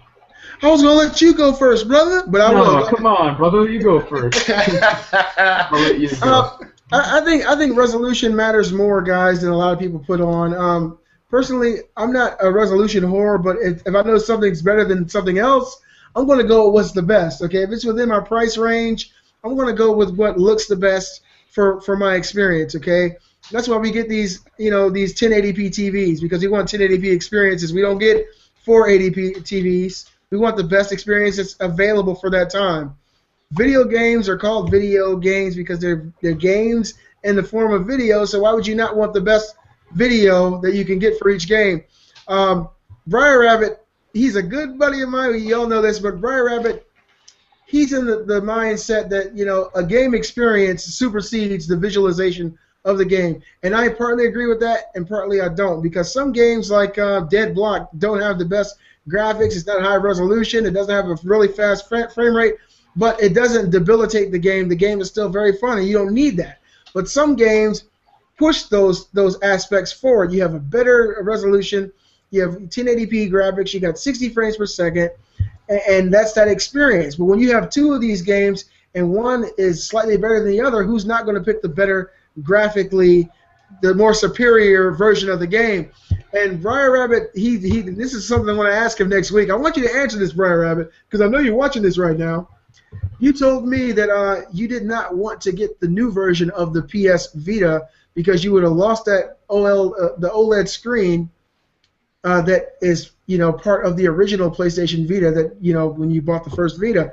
Now, what's the reason behind that? I mean, you're going to have the exact same games on both Vitas, but you did not want to give up some of that potential visual resolution going with the newer, slimmer version and missing out on that screen. So on some level, graphics do matter. On some level, resolution does matter, and I believe it matters more than people say.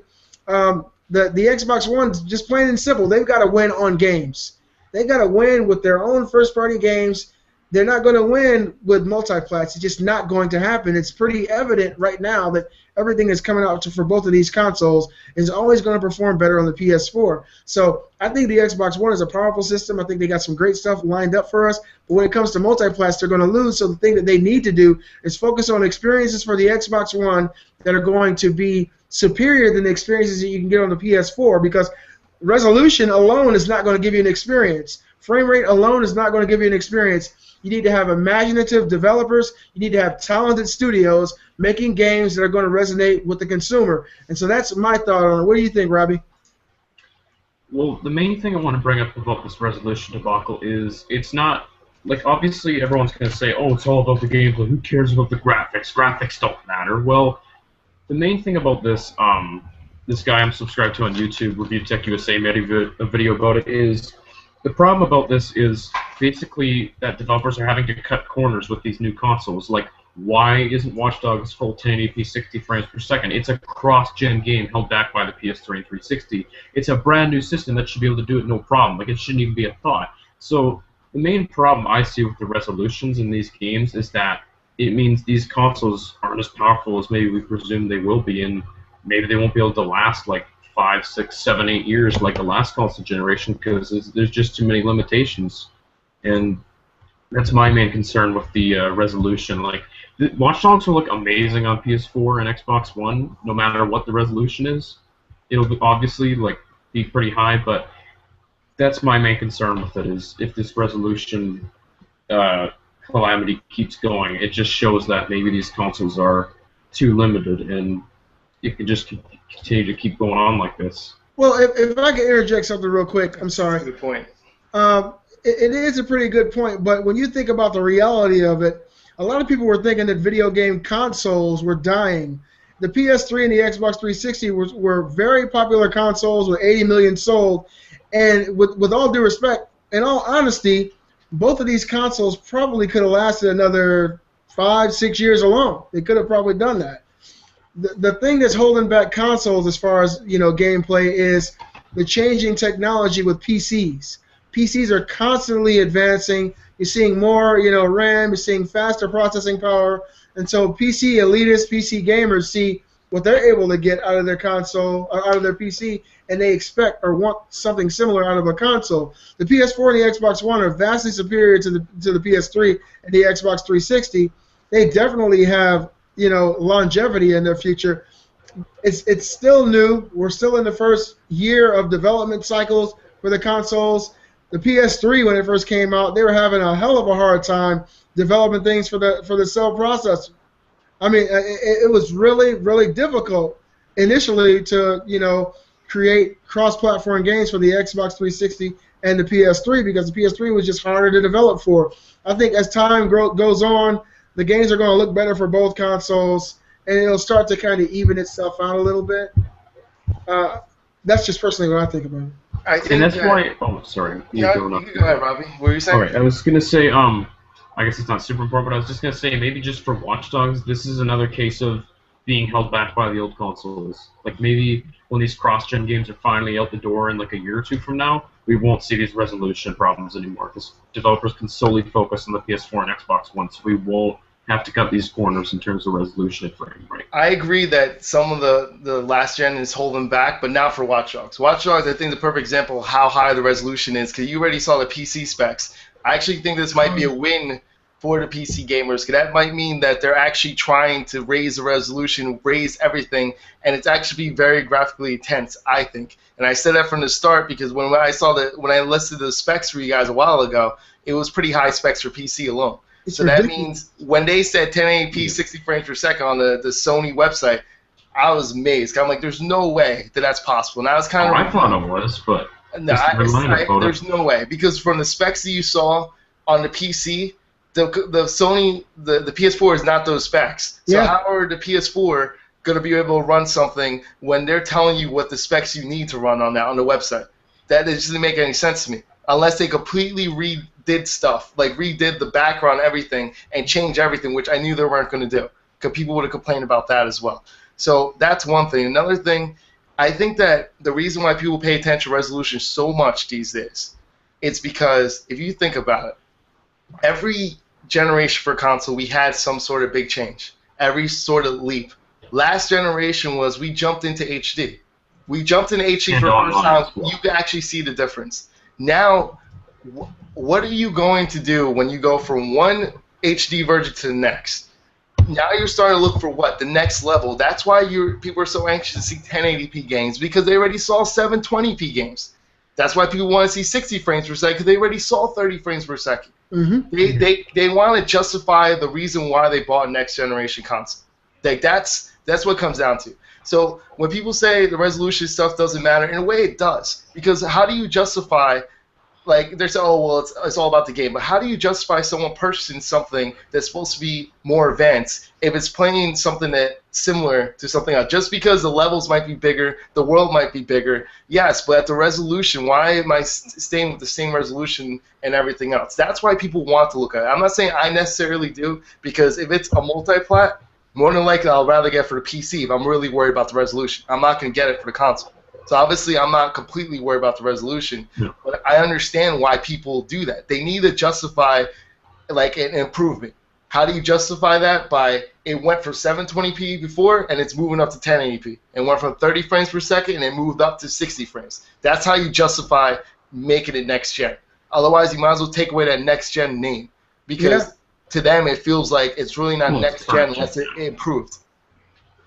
Now, as far as Watchdogs goes with the PC specs, guys, it's an open world game. Okay, so it's not linear. It's not like Uncharted or something. It's absolutely open world. And just with the specs from the PC, I think it would be virtually impossible for a console to run that at 60 frames per second. I mean, the way it looked on the PC, I think that was max settings. That seems impossible for 60 frames per second because that game is so graphically intense. And the fact that it's an open world, they got to pull all the resources into your immediate surroundings. And so I'm thinking that might be why it's 30 for both next-gen consoles as well. Yeah, I mean, to be honest with you, I never thought for a second it'll be 60 frames per second, but I was kind of thinking, like, I was trying to see, are they going to get to 1080p?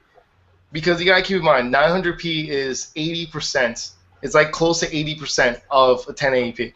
So 900p is closer, but then 792 it's not 80%. That's like 60% you do the math. It's like close to 60%. So like you're almost half of what the resolution is for 1080p.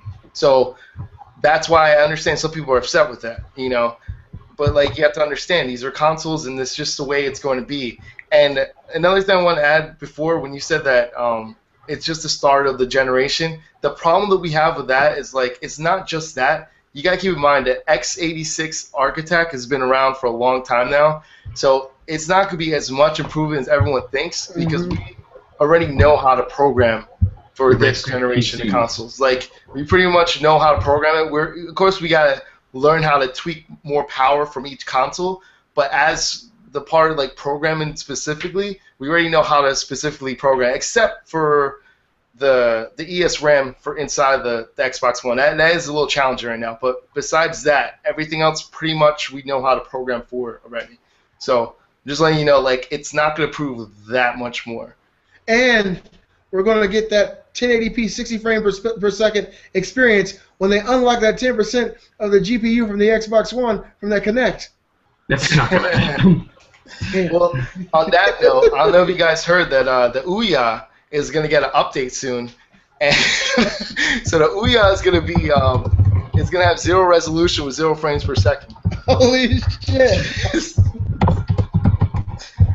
Oh my goodness. I wanted to say Nintendo real quick because we haven't mentioned Nintendo. So I just wanted to say Nintendo. Like, no, real quick. I have a vlog coming up soon that I talk about Zelda. Like, everyone keeps rumoring that Zelda's gonna come out for E3. But like, what do you guys think about that? Do you think Zelda will be coming out during E3? Do you think they're gonna announce that? Yes. I think it could happen, but I'll let you go ahead, Robbie. I think so. I gotta tell you guys, though, am I the only one who doesn't care about Zelda? I think it's maybe because I just grew up as a PlayStation guy, and I never really had like an N64 or GameCube. Well, yeah, you're younger, so you're that's young, so you don't know. You don't understand. I just played it. I'm like, yeah, it's fun, but I'm like, I don't know. It's just alright. So, but in general, there's just not enough on the Wii U. To be honest, that's really holding my interest. Like, I've been thinking of getting rid of it for a long time. I gotta tell you guys, if Nintendo doesn't blow the doors off this year's E3 and doesn't show us like tons of awesome games that give me confidence in the system, I'm done with it. Well, there's just not enough to play on it. Well, if you're gonna sell your Wii, send me a message and let me know, because I might be buying one. Guys, the reason why I mentioned this because Nintendo announced that they said something when they got interviewed saying that there's always one game that could change the fate of a console. So that's what they're saying. So like they're talking about one game. They're hyping it up like one game's gonna do it. 3D Mario World supposed to do that? It sure didn't do much. No, it did well, but Mario is not the game though. Like I guarantee you, like more if not Mario then what? What's gonna help the Wii U? What's Zelda? I'm sorry to say, Zelda has more power than Mario these days. Yeah, actually he does because Zelda's seen a lot less, and there are tons of people out there who have a strong tie with Zelda. I mean, all his games have been great. Mario's had some mediocre outings, okay? That's just the truth. Yeah. People have been waiting on Zelda since the last Zelda game on a console, which was Skyward Sword, which blew fucking minds, and that was on the Wii. So, I mean, that game was great and magnificent on the Wii. They actually got a new console that's actually a 1080p console that's capable of doing more. People are going to lose their minds if they see this, but I think that one game to rule them all on Nintendo console is Pornhub Tycoon, coming to a Wii U near you. Yeah, I think. Yeah, now I'm going to keep the console for Pornhub Tycoon. I'll keep it now. I think the game that might be released, I think everyone's thinking Zelda, right? I think that's what everyone wants, Zelda game. But I think the game that they ultimately should bring, the game that probably will sell them a lot of consoles, way more consoles than Zelda, is a Pokemon game. If they ever had a true Pokemon game like that, Pokemon Stadium or something like that, and they brought it for Wii U, I think, honestly, that might even sell more than Zelda. I think because there's more people. That's how the 3DS was sold. Like, people want the Pokemon games on DS, 3DS. They want all those Pokemon games. That's why they sold so well. If you were to get that onto the Wii U, I think that might be it. But then again, I still think it's between those, the Zelda or maybe a Pokemon game. But don't leave Samus Aran out of this, because Metroid. Yeah, Metroid. I mean, Metroid it's one of those games. It's there with Zelda. She's not seen nearly as much, but usually when there's a Metroid game that comes out, Nintendo kind of revolutionizes the series, goes in a slightly different direction, and it works. So I mean, they're sitting on gold mines, okay? They truly are. Not too nerdy. They got, of course, Pokemon, which spans all age groups. Pokemon is for little kids, teenagers, people my age. I got a buddy at work who sits with his Nintendo DS and plays Pokemon like he's looking into his future. Okay, it's just it spans all ages, and it's a great game. You go out and collect. Zelda, of course, we were there at the beginning. You know, we were there when the foundation was laid for gaming. Not too nerdy, and Zelda was there, and Zelda, all the games that had Link in it from then till now have been great. So they could do that. That could change the paradigm, and I think a really good Metroid game that somehow merged the dimensions of 3D and 2D somehow would be fucking sick. If you could get a really good Metroid game that had like Metroid Prime type gameplay in it, as well as the original Metroids in it, that it would switch depending on what part of the game you're going through, or maybe you could play through the whole game either way you want it. That would be fucking awesome. So I mean, they got a lot of things Nintendo could do, but they're just not doing anything. That's the thing. So we're in agreement that it's one of the characters from Smash Brothers. It's one of them. It's so. Yes, that's true. It's one of the characters of Smash Brothers. It's gonna have its own game soon, like for the Wii U. It's Wii Fit. The Wii Fit game. Or Mega Man. Oh! I don't think Mega Man. If it's Mega Man, dude, all right, I take back what I said if it's Mega Man. I'll pre-order right away. I take back the last topic we talked about. I'm going to screw up and get a pre-order day one. Let me ask you a question. Jesus, Mega going Man, at 180 just like that Xbox One, not so nerdy. Oh, God. he used to work at Microsoft. Let me ask you a question, not too nerdy. If they did make a new Mega Man, which of course Capcom, Inafune, they've had this terrible separation of ways. The actual creator of Mega Man is no longer tethered to him. That's got to feel terrible. But if they were to create a new Mega Man for the Wii U, what type of Mega Man game do you think would be best received? Would it be a 2D Mega Man like Mega Man 8 or Mega Man 2? Or would it be the 3D like Mega Man Legends? What do you think would work best? I think, and for the Wii U, I think it might be 3D. I think it'll be, what if it's like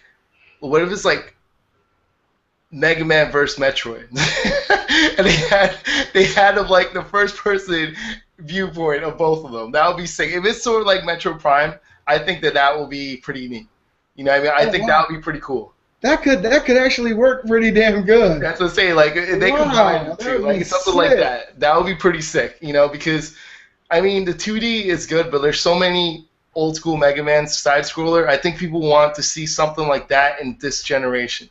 Yeah. So they'll I think they'll perceive if it's good like Metro Prime, like if they do it like that, I think they can build it to be like that. You know what I mean? I think it'll work well. And Hey, I'm just throwing it out there. Mega Man versus. Oh damn, that's like the Terminator idea. I'm just saying. That's all you, baby. That's all you, not too I'm just saying, no. I'll love to see that. or imagine them working together, right? At the end, Mega Man gets to insert his memory stick into Samus Aran. Because what if that was the evil robot that they built? They built Samus, the evil robot, and now Mega Man has to stop Samus. Just saying, just throwing it out there. Throwing it out there. Are you watching these today? Throwing it out there. Just saying, and that's who you have to stop. Wow. That would be the game that could change the paradigm right there. Don't forget what happens when you actually win and you take Samus' powers. Yeah. Just saying. This is fucking sick. But the thing is, that wouldn't work because there'd be too many people on the side of Samus for her to. They wouldn't want her to be evil. Well, that's why. Yeah, Visa, I got you covered. That's why you get to choose your side. Yeah, you get to choose. Oh shit! This game coming out. What's the release date? Not too nerdy. Yeah. I was gonna say 2014, but I just delayed it to 2015. Darn it! Oh man, that's the thing, guys. These major corporations that produce these games, they had real gamers in there helping to make these choices. I mean, real gamers who actually play these games and actually have love for them and brainstorm and come up with ideas like this. That's a fucking sick idea. I mean, Mega Man versus Metroid? What? It's like Batman versus Superman. Yeah. You know how they treat their fans that are loyal and the fans that make games and stuff, right? You know how they treat them? They flag them on YouTube. And then ban them off Miiverse, too. They're like, oh, we want to thank you with this flag. Here you go. Damn it. I got a question. It's not video game related, but it's nerd related. That's a little bit of what we all are. I'm not too nerdy. You're not too nerdy. You're not too nerdy. You're entirely too nerdy. My question is: have you guys seen Ben Affleck's new Batman suit? And if you have, what do you think about this shit? Oh, now for those who don't know, this new I'm the Beastly Gamer, and the new Batman suit looks pretty slick. They've removed all the technical aspects and the armor suits of the Christian Bale and the Michael Keaton. It looks kind of like the old school, just tights Batman with just the gray tights on his utility belt, and he looks like they've taken him back to the days of he's being a samurai.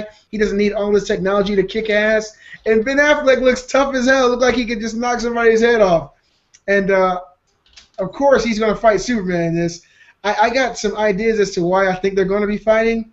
My idea in this movie is they're going to fight because in the original Man of Steel movie, Superman and Zod's underlings killed hundreds of thousands of people, destroying Metropolis, knocking down buildings and all this stuff. And so if Bruce Wayne was across the country in Gotham City watching this, he would immediately see Superman as a terrorist. And I'm thinking he's going to go out there and rid the city of this menace, and so they're going to fight and finally realize that Superman's a good guy and he just fucked up. But what are you guys' thoughts on this new suit?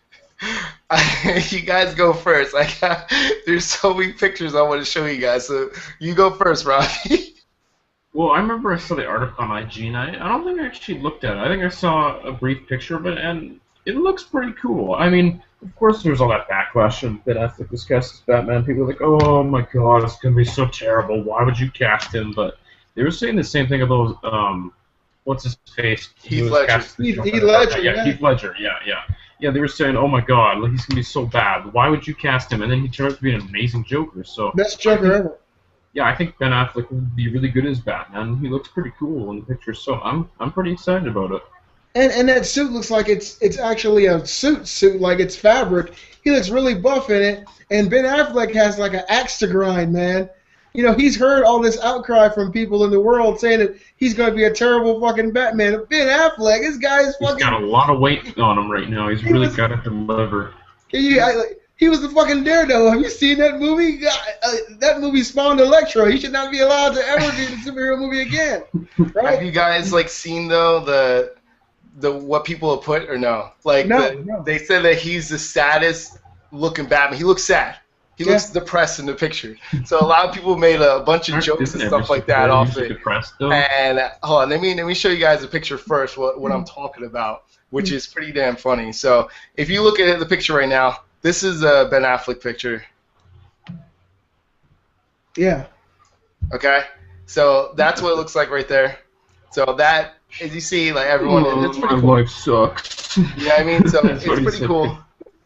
It's just that now I'm gonna go to another picture real quick. They're saying that was a Joker face behind him. Did you notice that? They're saying that he looks really sad. So that people had like a bunch of different pictures that they made, like of the saddest moments, and he's in the picture to see how well it fits into the picture. They made memes out of him. They made plenty of them. Here's one of my favorites. Like if you guys ever seen Full House or anything, there's plenty of sad moments of Full House. Well, just to let you know, Ben Affleck and Batman is pretty sad in this picture. He was really sad. Something happened. I'm not sure if it happened to Bob Saget. It happened to someone. So I'm going to show you what it looks like. It's pretty sad. I'm not gonna lie. As you can see in this picture right here, that as you can see right here, it's a very sad moment. I'm not too sure what happened, but as you can see, Uncle Jesse, and Michelle's a little upset. It's a pretty sad picture. I don't know exactly what happened, but it's sad. It's tragic. I don't know what happened. I just want to let you guys know that picture. It's sad moments happen. There's other moments that. And Batman's there to be the shoulder to cry on. There's another moment right here. I'll show you guys real quick. This is the last one right here. I mean, there's plenty more. It's just a sad moment, and it's him and Keanu Reeves on the bench. I don't know exactly why Keanu Reeves is there, but it's a sad moment. Together, they're just staring at the floor. As you can see, it's very depressing. Batman looks sad. That's what I have to say. My sister just assaulted in my room there. I was like, get out. So I just realized Batman's like 3 feet tall. See, he's on that damn short. Dude, I got one last one.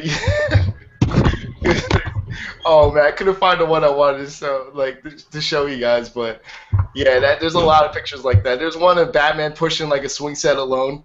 There's no one on the swing set. They have like his arm in a GIF, like pushing the swing set. It's so funny.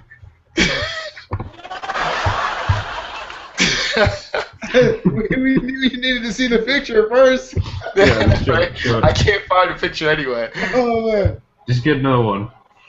No, I'll look for it. If you guys keep talking, I'll see if I can find it. What are your thoughts on the? Do you think this movie will be able to compete? I know that the next Captain America 3 is scheduled to be released on the day that Batman and Superman come out. You think that's a good idea? Yeah. They both come out the exact same day. They're going head to head. Okay? You guys didn't know this? Yes. Well, I'm the Beastly Gamer, and I broke this news to the world. The one and only Beastly. Well, thank you, sir. You're very welcome. There ain't no other black dudes that act this white in the world. I act white. I would like to show you guys a picture, if you don't mind. I'm going to show you guys a picture real quick, just to introduce you guys to this picture. Because I was scooting my sister out of the room. She was throwing stuff in my phone. I'm like, get the hell out of here. And I'm just trying to shoo her out. So. All right, well, that didn't work. All right, ready? Let's just do the screen capture. I think this is a funny picture. This shows how sad he looks in this picture, okay? This is the last one right here. I promise, all right? Yep. We're enjoying them. I haven't seen any of these yet. As you can see, he's very, very depressed, very sad. So pushing the swing set by himself.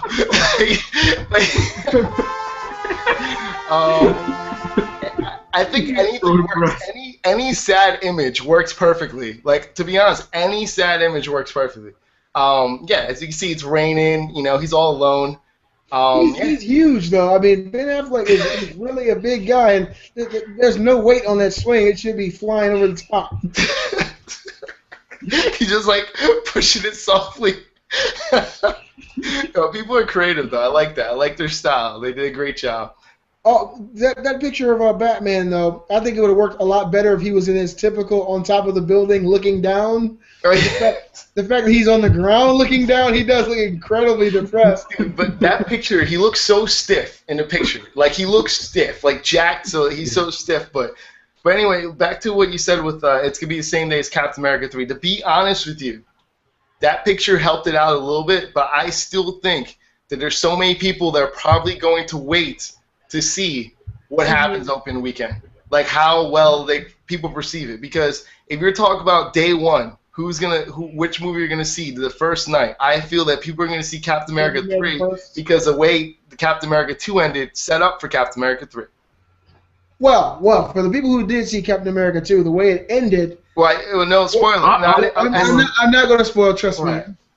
I just look like this, but I'm not really crazy. The way it ended and the direction it's going doesn't seem as intriguing to me. Now, I didn't even know which direction they were going in the second movie, but now at the end of 3, you know where they're going. You know what Captain America is going to do, and that to me isn't as interesting as seeing him fulfill that as it would be to see Batman and Superman fight.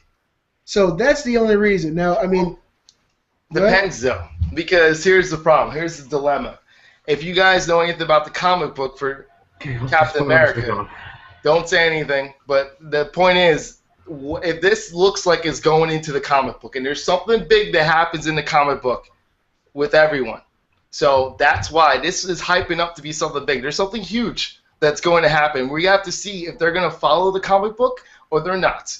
And if they follow the comic book, there's something really big that happens. And, like, if they do that in Part 3, then it's going to be huge. And I think that would be even bigger story than Batman, Superman combined. Like, it's just a bigger story. Like, Captain America 2 shouldn't have been that big of a story. Like, it was setting up for Captain America 3. That's going to be a bigger story. Because there's so much more story elements if they follow the comic book or not. See, I used to be an avid comic book collector as a kid until I met some girl. It was my dad's ex-wife's niece. She came to visit. I showed her my old comics. I had like a number 4 Avengers and Fantastic Four and all this good stuff, and she stole my whole suitcase. Lying bitch. But I haven't collected ever since then, and I'm sure you're talking about the guy whose name is abbreviated as BB.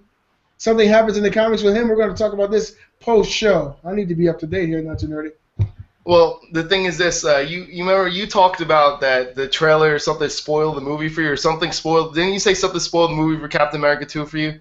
I could have sworn you said, I thought you said something spoiled it for you, like someone spoiled it ahead of time. Someone did spoil it. I was watching the trailer. But that wasn't a spoiler. That wasn't even close to being a spoiler. That's what I was trying to say. That was meant, everyone should have known that going in. If you didn't, the trailer said it. That's what I think I was trying to tell you.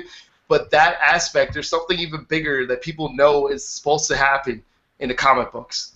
So, I mean, if you want to know, I'll let you know after the show. I definitely want to know. I'll let you know once the show's over. Kind of want to announce it out to people. Oh, yeah. We understand. We get it. But, yeah, I mean, that's why I think that's a guarantee day one.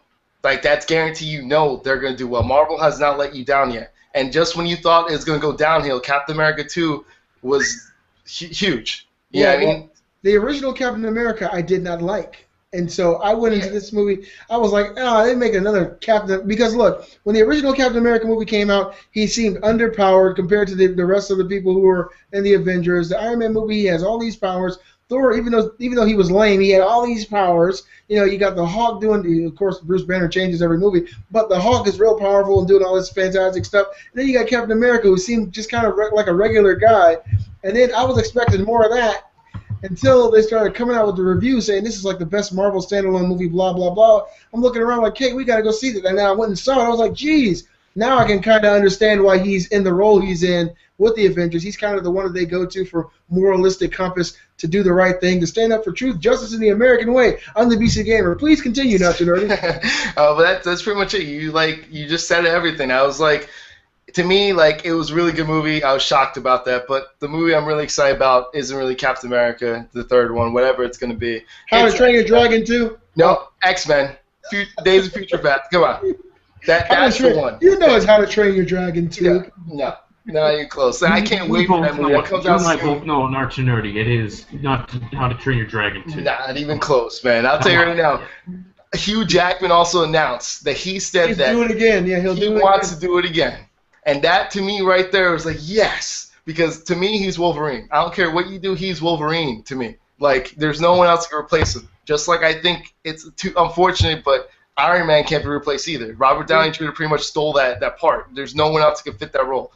And I think it feels like it was made for him. But what Hugh Jackman said was, with the writing of this story and the way it was implemented, it was done so well. He felt like it was an absolutely fresh, brand new thing again. Yeah. And he didn't feel, burdened by his previous installments as the Wolverine. He felt like it was something so fresh and new that he doesn't mind. He actually wants to go forward and do this again, which is great for us because, with First Class, when that movie came out, to me, that was so fresh and so different from what we'd seen before, especially with X-Men 3, which really just broke their hearts. And then Wolverine was crap. But when X-Men First Class came out, it was so different. It was a new look at it, a fresh take.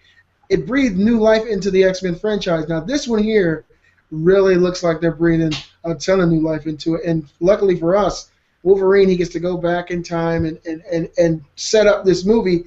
And the fact that he's one of the main characters in it, and I'm sure that Mystique is as well. Is someone drumming here? Yes, someone is drumming. He's really excited about it, and I'm super excited about it. What's the release date of that, Not Too Nerdy? That's soon, isn't it? A couple I don't even remember the date now. Oh my god, I had it written down. Oh my god!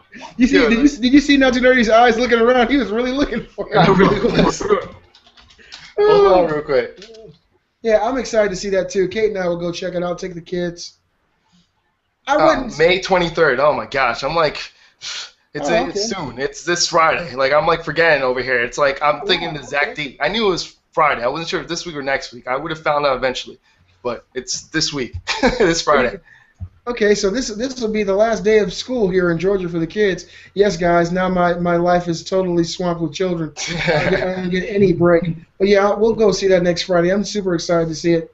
They haven't been letting us down. Marvel's been doing a damn good job. Man. This is separated from Marvel, unfortunately. But really? Yeah, they're not part of Marvel. They're WB. Wait, not WB. They're Fox. What? Fox owns X-Men. That's why you can't say. That's why you can't say mutants. You can't say the word mutant or whatever.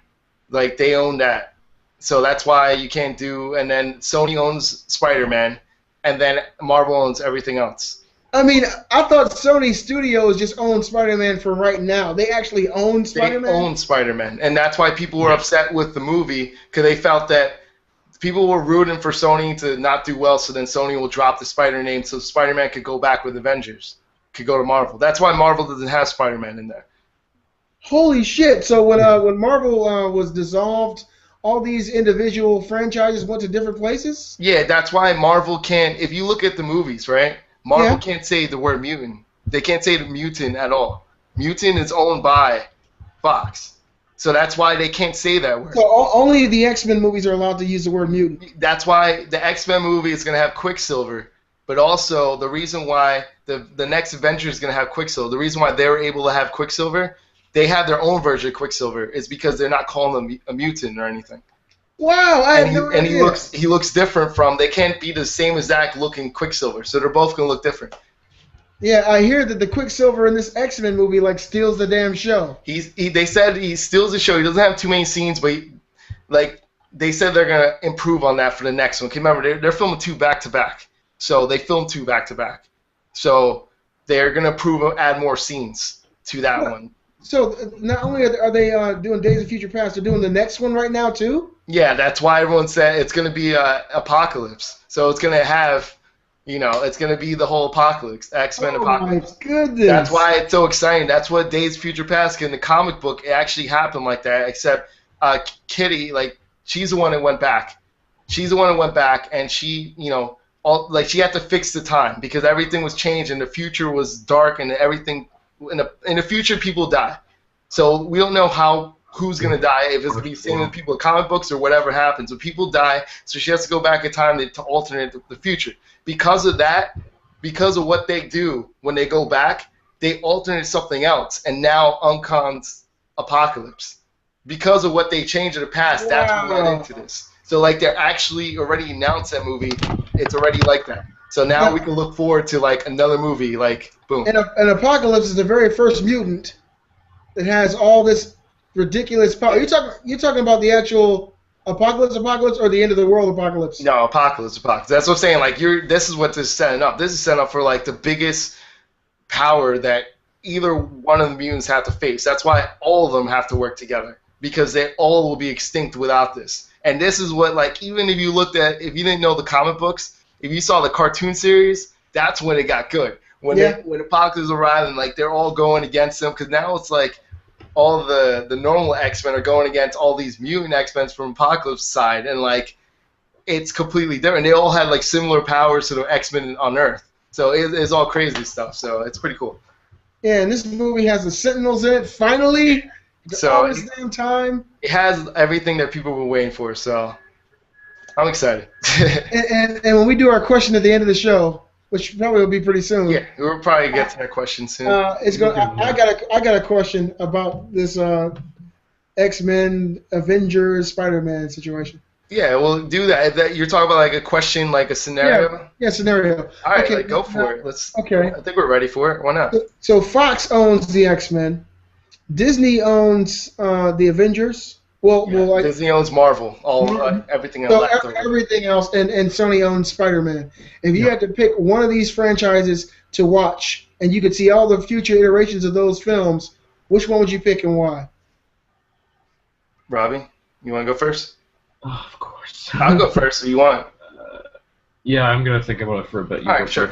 I'll go Fox. The only reason Fox, because they have X-Men. X-Men has so many characters in that world. X-Men alone has so many of the Marvel characters that you could stick with X-Men and be safe. There's so many people on X-Men. They're mutants. There's so many different powers. Uncanny X-Men. Yeah. Like, literally anyone else. Like, say if you're like a fan of Hulk or anything like that, those powers, people within the X-Men universe alone has powers like the Hulk and everyone else. So you could sit there with people that have all these powers that are related to any other character Marvel has. So you really don't need anything else but Fox.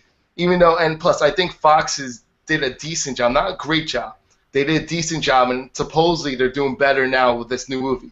And I still kind of like First Class. So First Class, I think, was pretty decently done. So, and supposedly this movie is supposed to be really good. So I think Fox could do a good enough job in that world, just sticking with that world. So that's my answer. IGN has a review of this movie up too, so you should definitely check that out. All right, Robbie, what do you think? I think I am a pretty big Spider-Man fan. Like I like Spider-Man movies and all. I guess I'd go with Sony for that reason, just because I like Spider-Man a lot. I gotta be honest, I wasn't a huge fan of the Avengers. I just thought it was meh. I don't know, maybe I'm the only one that thinks that, but like everyone was saying how amazing it was. I was like, it's just okay. I don't know, it wasn't that fantastic. Come on, you remember that scene where the Hulk grabbed Loki? And yeah, Loki that was pretty awesome though. No, I love that. I Absolutely. am a god. Bring me. I think just personally, I like Spider-Man the most. I've always liked Spider-Man and Batman a lot. And X-Men I've never been huge on. I don't know. I like the X-Men movies. They're decent, but I think Spider-Man's my favorite, so I'd go with Sony on that. Okay, right, cool. Before I answer my question, how long has Fox owned the X-Men franchise, not too nerdy? Since the start of X-Men. Really? This deal was This has been since the start. Same thing with Sony, with the start of the original Spider-Man. Tobey Maguire. I had no idea. I'm just learning this today. That's why, like, people thought, that's the only reason why everyone said they rebooted Spider-Man, because the contract was almost up. So in order, if you reboot it, then you can start the contract again. It'll continue. If they didn't do anything with Spider-Man, it would have dropped. So that's why they extended it by making the movies. So they can do this theoretically forever. They could if they want to. Like that's, I think eventually the contract has to be up, but I think as long as they keep making the movies, they're gonna keep the name Spider-Man. They own Spider-Man. Okay, well, my answer for this question, guys, is this. I would probably go with Disney, and the reason being, of course, Spider-Man will be out, the X-Men might be out, but many of the people in the X-Men have had their own standalone comics that exist in the Marvel Universe. So just like the X-Men are able to pull different X-Men from different periods of time and do movies with Uncanny and just the original X-Men and X-Men, everybody's been in the X-Men, but a lot of these characters have also had their own standalone comics. Disney would still have the right to a lot of the X-Men as well, because I know Cyclops has had his own comics, Storm's had her own comics, all these people have, and so you could use them still with Disney without out of context of them actually being the X-Men. I would think that would be theoretically possible, right? Yeah. Wait, rephrase that question again. What do you say again? Like, Can you ask that question again? Yeah, I was saying that's theoretically possible since they've had their own. Since a majority of the X-Men have had their own standalone comics. Like the Wolverine's had his own comics, Yeah. Storm's had her own comics, Cyclops has his own comics, Colossus, everybody's had their own comic books. Wouldn't those comics be standalone and not be actually X-Men? No. And they wouldn't? They're all like, and you better believe that if Wolverine was ever taken away from Fox, Fox will sue the crap. They can't have any variation of it. The only reason why they're able to get away with Quicksilver was X-Men, and then because Magneto's son or adopted son or whatever, and then he transferred to the Avengers. So that's the only reason why he was able to go to Marvel. So, but Marvel could not do in the contract or whatever. They were not allowed to do anything similar to their Quicksilver. They have to be two different separate Quicksilvers, and they can't call him a mutant at all in there. They're gonna say they have powers or different. I forgot how it worked, but they could not say it because I think that's what we saw at the end of the Captain America. At the end credits, you saw the two non-mutants. They didn't say mutants. They saw the sister, which is Scarlet Witch, and the brother, which is Quicksilver. That was Quicksilver. Yeah. That was their version of Quicksilver. Then now you see in the trailers the X-Men's version of Quicksilver, completely different. So that's how it works. You can't use any character. Like you can't use any character. So I mean, I guess Disney would theoretically still have more characters, but probably not the best characters. Damn. And all Sony has is Spider-Man and Spider-Man's villains. So the fact is, they could build new things around these characters. I might have to go with Fox on this one then. Here's the problem. Ready? I think the biggest problem is this. Everyone knows this. Like the best heroes are Marvel. The best villains are DC. I think that's hands down the way it's always been. DC always has the best villains. They always had the best villains. You got like the Joker. You got Penguin. There's so many people, and then you look. That's just the Batman universe. And you got like Lex Luthor. You got so many people that are iconic bad guys. And then Marvel always had the best heroes, right? Now the problem with with Disney is that the best villains I think are on either Spider-Man or within X-Men universe. I think they have the best villains in total. Like the best villains and best evil people are in those universes, which they can't really pull from. In my opinion, I think that's the best villain. So like that leads to some problems when you're making a movie.